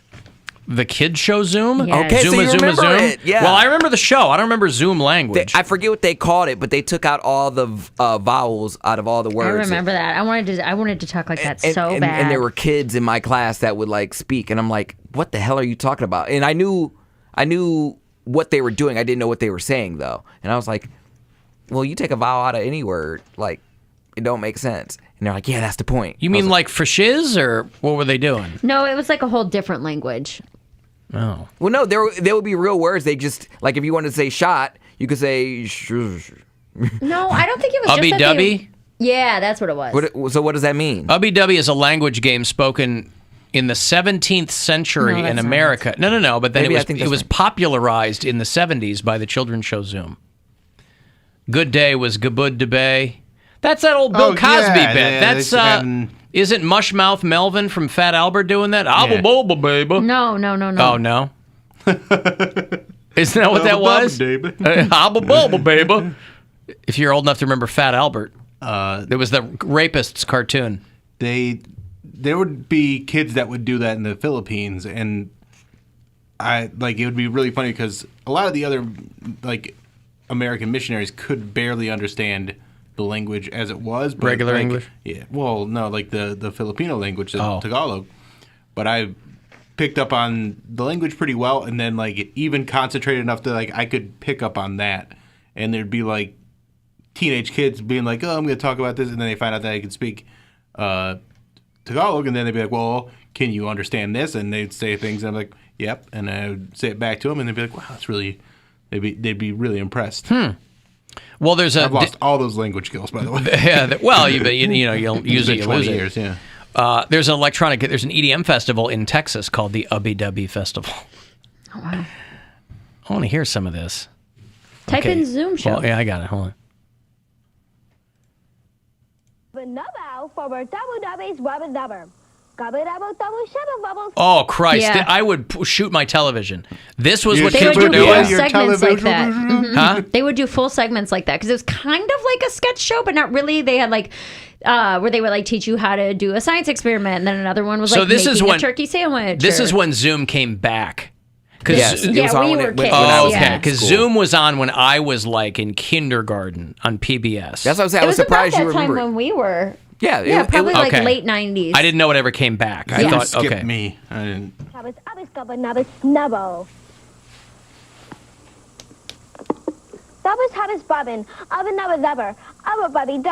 That would be hard to remember, to say, and for what? And bitches can't even speak English. But and no they're kid, trying to but speak Zoom. there were kids doing this in real life? Yeah, Yes, big there time. were. You were a cool kid if you could speak it. That made you a cool kid? Yes. Yeah. I got kicked out. Well, Wow. we were sitting on the rug. This is how young we were. We were sitting on the rug, and these kids were sitting there doing it. And I'm like, I was intrigued. I'm like, what are you saying? And they're like, well, if you're not smart enough to know, you're not smart enough to learn. I was like, bitch. Oh, my God. Kids are the worst. I was going to So take a mean. crayon and just gouge it in her freaking ear. I was like, how dare you?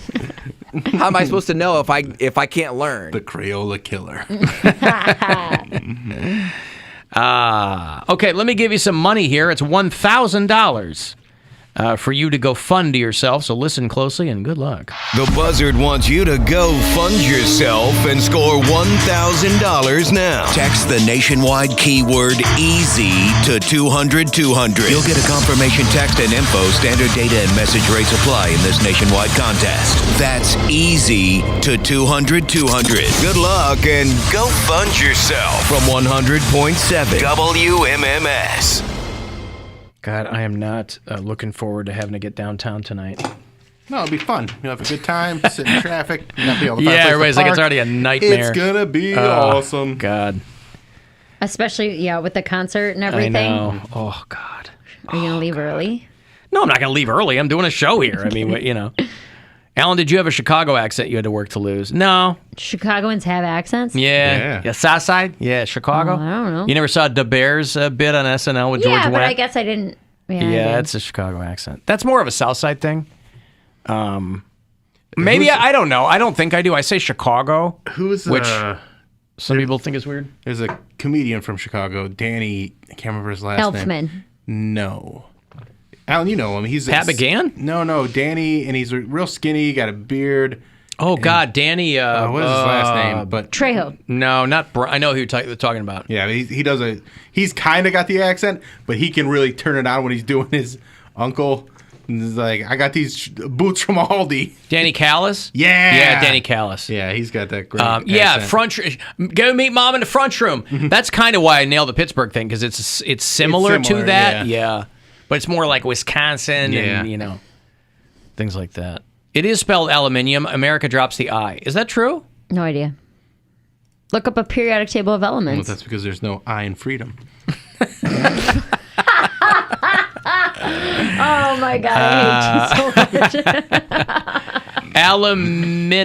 Aluminum. I mean, periodic table says aluminium. You gotta go, yeah, maybe. Okay. You gotta go on the British Google, stupid. Oh, I see. Aluminium.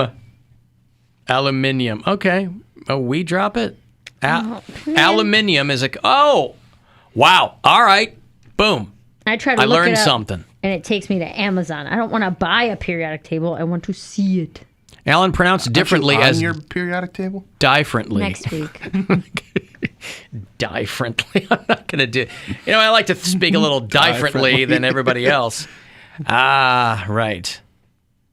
Well, you said you want to do we all say Halloween, but you want to really emphasize the Hallows. No, I was just curious because I find myself saying Halloween, and I wasn't sure if other people say that. And Mary's right. When I hear somebody say Halloween, it sounds weird. It sounds very but it is weird. all Hallows Eve, so that's why I was curious. None of that matters. Say whatever you want. Alan, have you noticed how people have collectively stopped pronouncing soft consonants? Like button is now button. I hate that. That drives me bananas. Button? When people go, I can't get this button. I'm like, oh my God. And I don't know why. Just hits my ear wrong. It's just tease. Huh? Just tease. British people do that. British. But that's an accent. Listen, I'm not living in England. I'm living here. So, and these people they're not trying to be British. You don't know that. Yeah, change my mind. Cody, say button. Button. Button. That's like a Kardashian, button. It's not even like vocal fry. It's just people speaking and dropping out things from what they say. Hey, how about those new? They're sure shooting a wad over that new dumb Ohio license plate. That looks like, when did license plates? I had a car behind me in traffic, and it was from Texas. Maybe a rental car. I don't know. Maybe they were driving through town. But out of all the license plates you think would be some big, painting of their state or big in everything, the license plate for Texas is just Texas. Yeah, it's black letters on a white background. Texas. I'm like, that's what it should be. I don't know when license plates had to become portraits all of a sudden. Because there are, and they can make money off of it. Make money off what? They make money off. Yeah, they don't charge. It's got nothing to do with they how can they charge look. whatever they want. We got to get it. Yeah, some people, some people opt for these, but it says what does it say on it? Birthplace of aviation. Come on, guys, get rid of that. Why does it bother you so much? The birthplace of aviation? Yeah. Literally the only connection Ohio has to aviation is that Orville Wright was born in Dayton. Yeah. So technically, thank you. You're welcome. Without Ohio, there would be no airplanes. Wilbur Wright was born in Indiana. We're not Why talking doesn't about Wilbur. Indiana? We're not talking about Wilbur. Why doesn't Indiana say birthplace of Because aviation? Orville started it. The flight went up in Kitty Hawk. No. They say, what does North Carolina say? Something First in like, flight. First in flight. That is correct. This Birthplace is of the- aviation. It is the birthplace. It's the birthplace of one Wright brother. Yeah. That's not the birthplace of aviation. Well, You needed both of them to aviate. No. Yeah. It was his idea. Yeah. No. Yeah. You need AV and then you need Asian. So they dropped this new license plate that I don't know if it's going to be the standard one. I assume it's one you can opt for. Oh, this is the standard one. Well, it's awful. It looks like a friggin' just give me a color with the letters and the numbers on it. Vermont does it. New York does it. It looks great. This has got like wheat fields and Cleveland's skyline in the background and a river. And Give me it. can't even. See, I'm proud of where I'm from, You're a Alan. sucker. That's your problem. You're such a Well, sucker. that's fine. I'm not from here. I'm just saying that aesthetically it looks goofy. Why do you need all that crap on a license plate? Because of pride. It's not going to read properly. The word Ohio is like squeezed into a silhouette of the state. So people are going to go, what? Say what? I like it now. I didn't care before. But now that I don't like it, you now like that I know it. that it bothers you. So it's upset my about it. favorite It doesn't. license I'm plate not. I've ever seen. It doesn't bother. Well, it does bother me, but bothered. it's stupid. pretty bothered. I don't get it. Why do I have to be all like? Why not? Why not add a little color or Little something pizzazz. to the the license plates of the world? The license plates of the world. Somebody wanted to do their job, and they wanted to do it well. When So we were that's in, what they did. When we were in Colorado, I like those license plates. It's green. It's like a forest green with white mountains in the back, so it's a nice contrast. Everyone likes it because it's white. And then just I hear him. the letters and numbers and Colorado underneath. Well, That's all you need. We don't got any mountains, but we got farms Aviation. and aviation. And we sun. got the sun. this for people who haven't seen it. You got Mike DeWine and his wife picked it out, I think, so that tells you all you need to know. But there's like sun rays in the back and a tree on one side and the Looks like Cleveland the- skyline in the others. If that's even Cleveland, I don't know, just tall buildings. And then a wheat field in the foreground and a river and then a plane with a banner in the state. Oh my God. You really are bothered by it. It's just stupid. I'm not difficult to please. I'm not. I just told you how to please me with license plate. I'm not difficult at all. Keep it simple, stupid. That's the golden rule in a lot of things. Keep it simple. Get a nice contrast in colors. Nobody's going, ooh, I got to move to because what is the point of this? Here's my question. Tourism. What is the point of nope. Now one person is going to go, I got to go to Ohio. You see that license plate? I think they might. First of all, you're not going to run into one of these outside of Ohio. So People how is drive their cars outside of Ohio. I've been known to do it. You've yeah, been known to do it. I'm doing it very soon. Has anyone ever said, I'm coming to visit you because of that license plate? No, Yes. but that's not. I think pretty it's wrong. somebody's like, hey, we got to redesign the license plate, so we got to come up with ideas. And that's one of the ideas that they had. You to know why pick. this kind of stuff bothers me? Why is that? Because this is representative of a billion other things that are 1,000 times more important in the state I don't and the disagree with that. cities, right? That should, if they devoted this kind of time to things that actually matter, it's these dumb little things where they really put the nose to the grindstone and figure it out. I'm like, Jesus Christ, nobody cares about this. I mean, I do, but I hate it. I guess that's still caring. Yep. Oh, it made me mad. You also don't know that. This could have been made in Microsoft Paint 8 minutes before the meeting.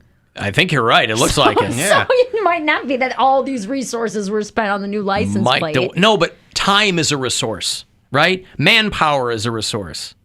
I don't think this is costing them a lot of money. I don't think they commissioned an artist. But if Mike DeWine and his wife worked on it, stop it. Plates will be available by the end of the year. So there you go. And you're right. Who cares, right? You're correct. But anything that bothers any person, you could go, who cares? Right? I know. I it's- love 'em. I know what someone's getting for Christmas. A license I know plate? what I'm going to be for Halloween. Nobody's going to know what you are because everything is smashed together. They're going to go, what are you? I'm the Ohio license plate. Jesus, that's the Ohio license plate? I couldn't tell. Is it really that? I just like simple license plates. I like the old school, like New Mexico. Letters, numbers, land of enchantment. Like the way things were back in the day. I remember when ice cream was a nickel. No, I'm talking about when there was a horse-drawn carriage and it had a name tag. I'm not talking about back in the day. Feel free to go to, let's say, now in another state. That's not putting artwork on their license plates. Why do I care? Because we all have to drive around with these. That's why. You can't get away from them. I got to look at them. Ugh. Just tape a piece of paper over yours and just write Alan. I'm going to. Wait, laminate it so that, the snow doesn't affect it. And it's not like you have to get one of these. You Yeah. have a license plate already. Yeah, I know. You just got to buy a new sticker every year. Yeah, well, a lot of people are pointing out that on the on this new license plate, the plane is going backwards. So listen, that's the most Ohio thing about it. So don't change that. Well, that was they released a corrected image of that already. Mm-hmm. This is what I'm talking about. All the work that went into this, no one noticed that before they posted the initial image of it. Nobody caught that. Because no one knows what that dumb plane looks like. Everybody. When's the last time you saw one of a Wright brothers plane? It's like a part of American history. It's legendary. But if you looked at it, you would know, like, oh, something that doesn't seem right. No, but I'm not designing license plates. I'm not throwing all this crap on there. Again, I stick to my 8 With minutes before Microsoft the Paint. meeting theory. Well, it's flying out of Ohio in the picture I'm seeing, so that makes sense. It's like that flight out of Afghanistan. There's people hanging on the plane trying to get out. All right, I got to take a break here. If you want to get a text, 35192, AlanCoxShow.com to watch, and you can listen anywhere on the iHeartRadio app. The Alan Cox Show on 100.7 WMMS.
their asses waiting for you to call. So call. Call the Alan Cox Show. 216-578-1007 or 1-800-348-1007.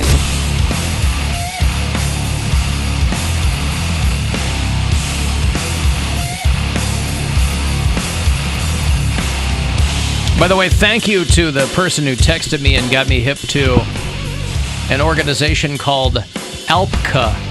ALPCA. This goes right into what I was talking about before the break, Bill. It's the Automobile License Plate Collectors Association. Now, I am not a license plate collector. Not yet. But you know...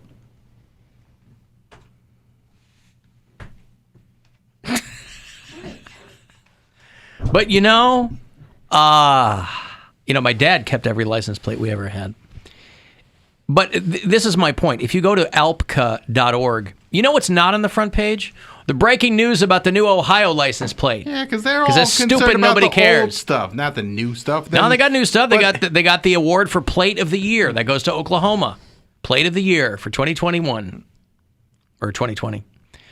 Now, how often do they update this website?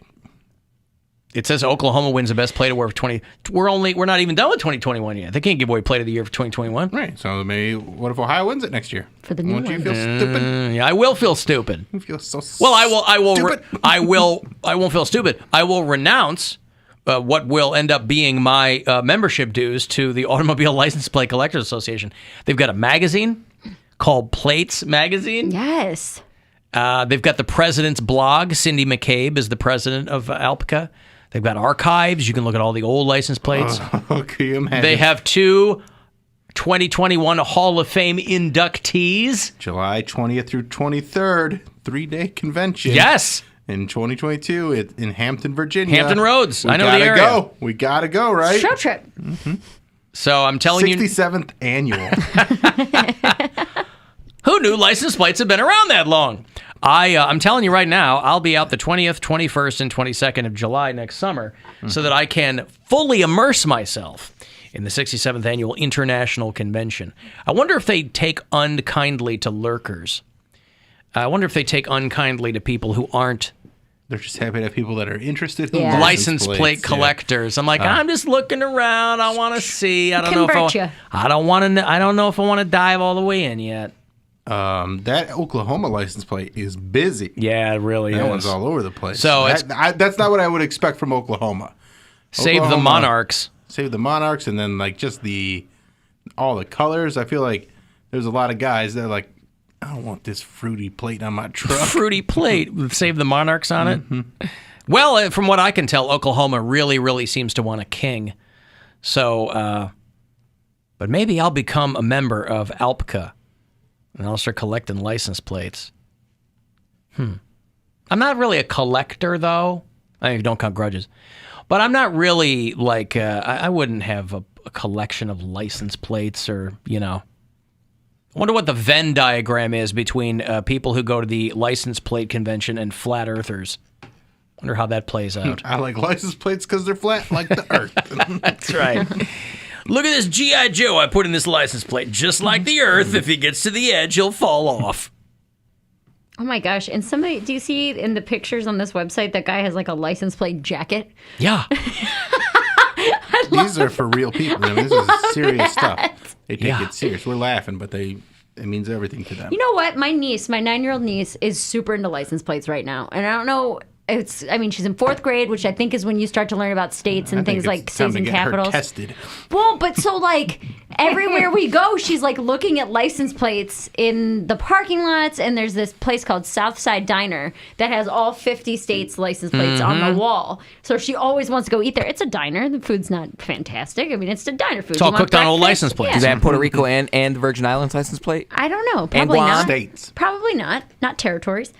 But maybe I'll take her to this convention next summer. You think she'd like that? Honey, would you like to go to the Hampton Roads area? Would you like to go look at all the license plates? It's one of those things where like you'll be into it as a 9-year-old, but then like book the trip, and then she's like, "Oh, I'm not in the license plates anymore." License plates are for babies or something. Stupid. My mom, when we were younger, when they were coming out with the new quarters, my mom had like a booklet where you could put all the new quarters, and then her now ex-husband whenever he needed a little extra cash, he would like pluck a couple out, and he have $1 so he could get like a wrap or something. I don't know.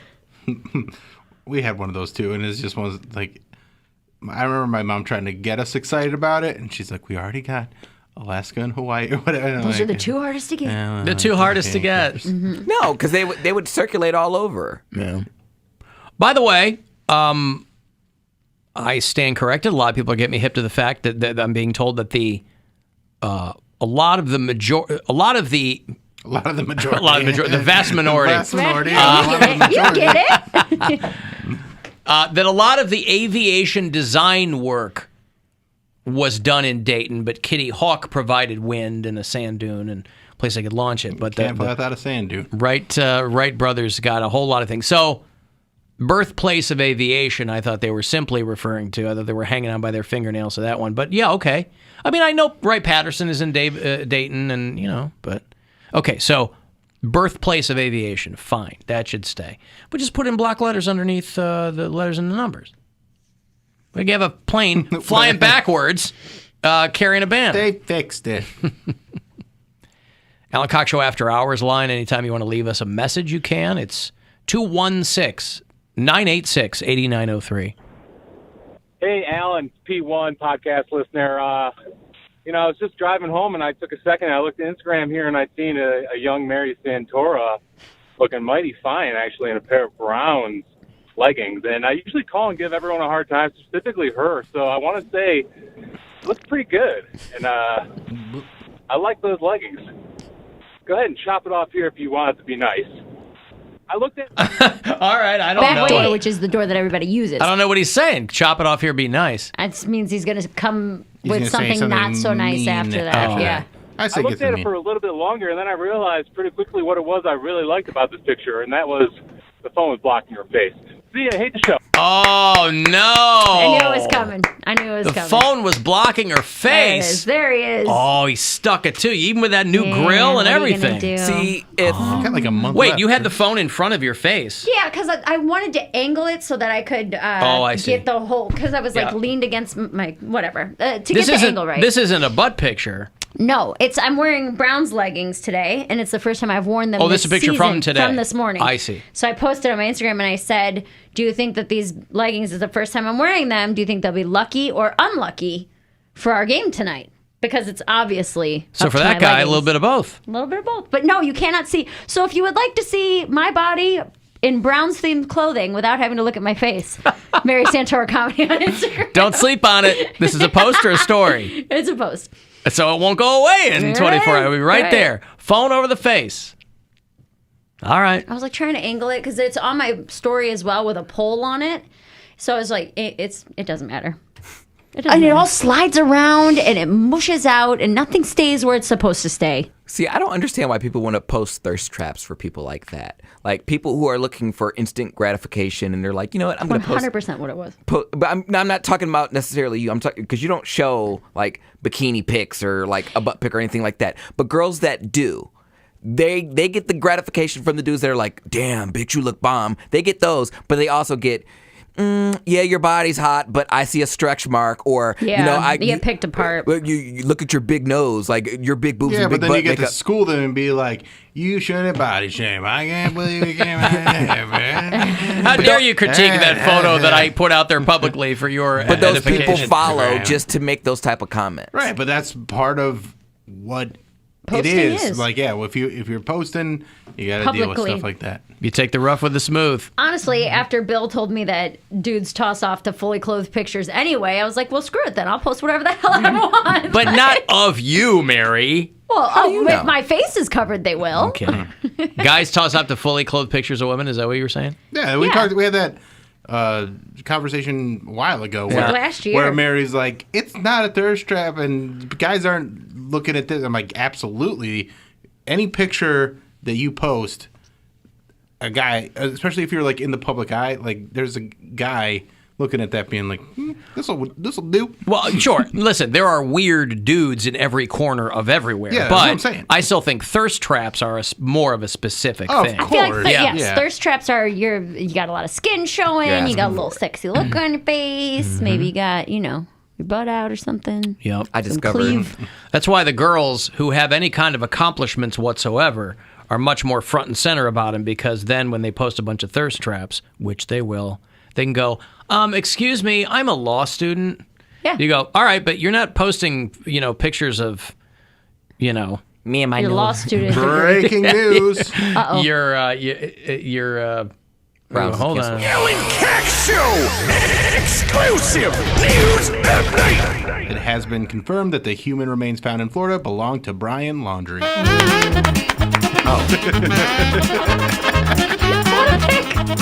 I'm sorry, is that the wrong? Yeah, okay. Somebody texted me that before, but I didn't see anything, so I was like, where'd you see that? But I guess it's getting out there now. So, CBSnews.com is where. Wow, I wonder how long he's been there. Again, baby teeth. But just what an awful end to the whole thing. Yeah. His whole head. It's his whole head. It's a head. I mean, It's a whole head. they had his teeth in his jaw, so I imagine it's. Well, what is it? Does it say what they found? You said teeth and jaw. Well, if they find a skull, Yeah, body you don't keep- decomposes you don't keep your very baby quickly. teeth in a jaw. Right. I was saying that. All right. How fast does a body decompose? In the water, probably in pretty the water quick. quickly. And fish and stuff are going to Even not in the water. I mean, a week, a few days. Yeah. I mean, once the blood stops pumping and everything, once your tissue goes necrotic, like it's just the blood stops pumping, and then the animals years are going start to eat coming. it. And what's that? Smash your mouth over here. Well, there you go. Dental record show remains found, or those are Brian I Laundrie. feel like this whole country just needs closure. Why? Why did this happen? What was this trying to teach us? Well, you tell me. Was it trying to I don't know. teach us something? White people get murdered, and it's a big old thing. Black people get murdered, just another day in the life. Yeah, it wasn't a big old thing when George Floyd got murdered. That was by a white person, Bill.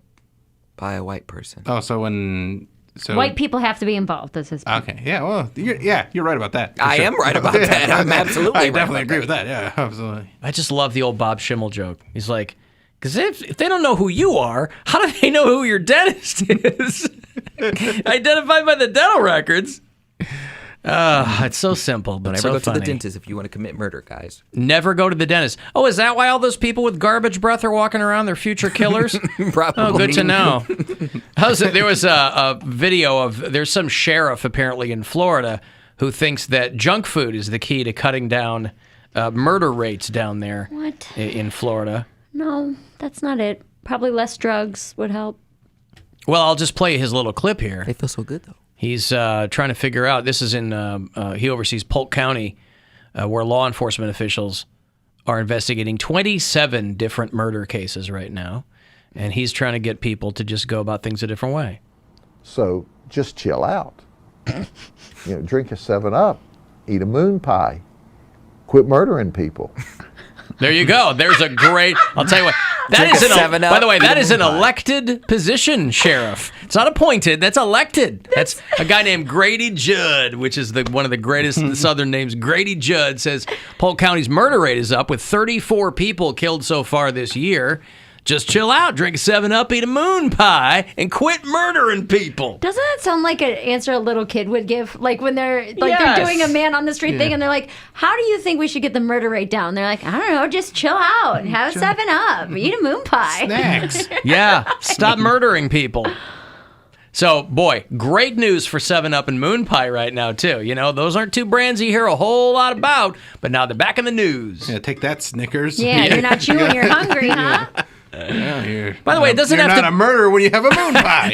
It doesn't have to be either or. Imagine someone is stabbing you to death while they have a moon pie in their other hand and they're eating that. John Wayne Gacy probably was doing that. Sure. He's a fat serial killer. Do you remember Jeffrey Holder? Remember the actor? He was in Boomerang.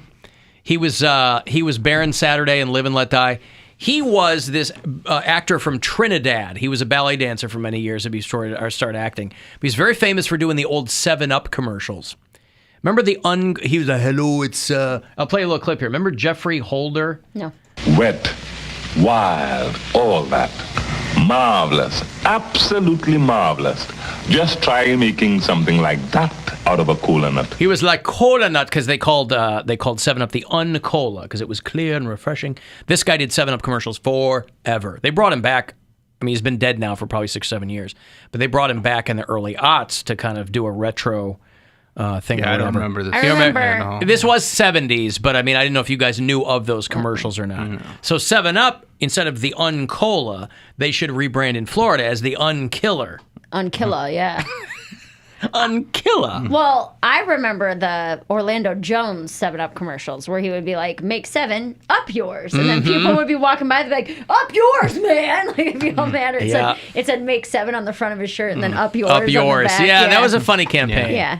I was a Jeffrey Holder generation, but man, Orlando Jones was the thing. Like, I want to say that was like 97 was around the time of those. Drumline was when he was big too. Well, he's on Mad TV. He was the first cast of Mad TV. But then, like, he launched and then it was just quick, disappeared. Yeah. He was on, for anybody who watched the show American Gods, he was on that last couple seasons. Oh, good for him. Yeah.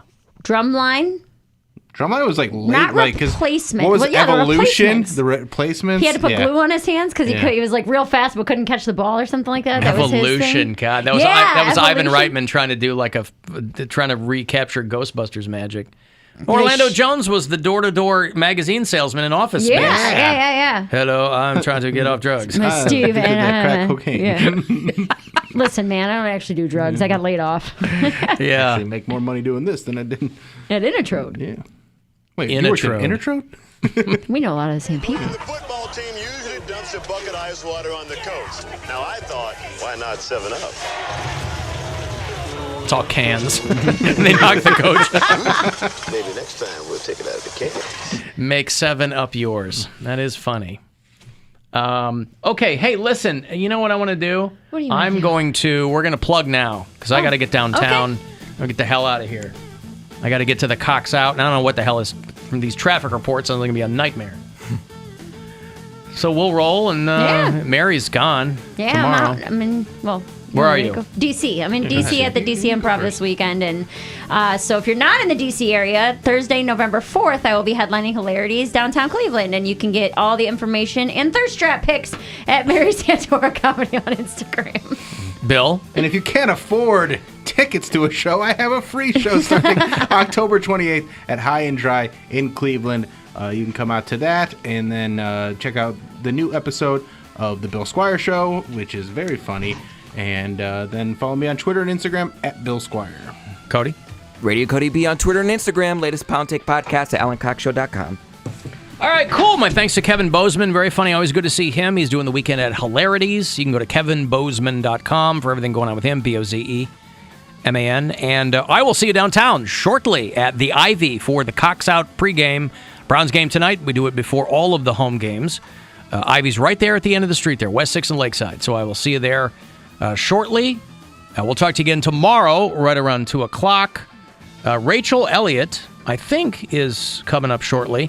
And we're going to go commercial free on the Buzzard. A little pregame, commercial free, 6:50 to kick off tonight. So sit back and wait for that. And I'll see you in hell. And now I must leave you as the Brady Bunch is on. And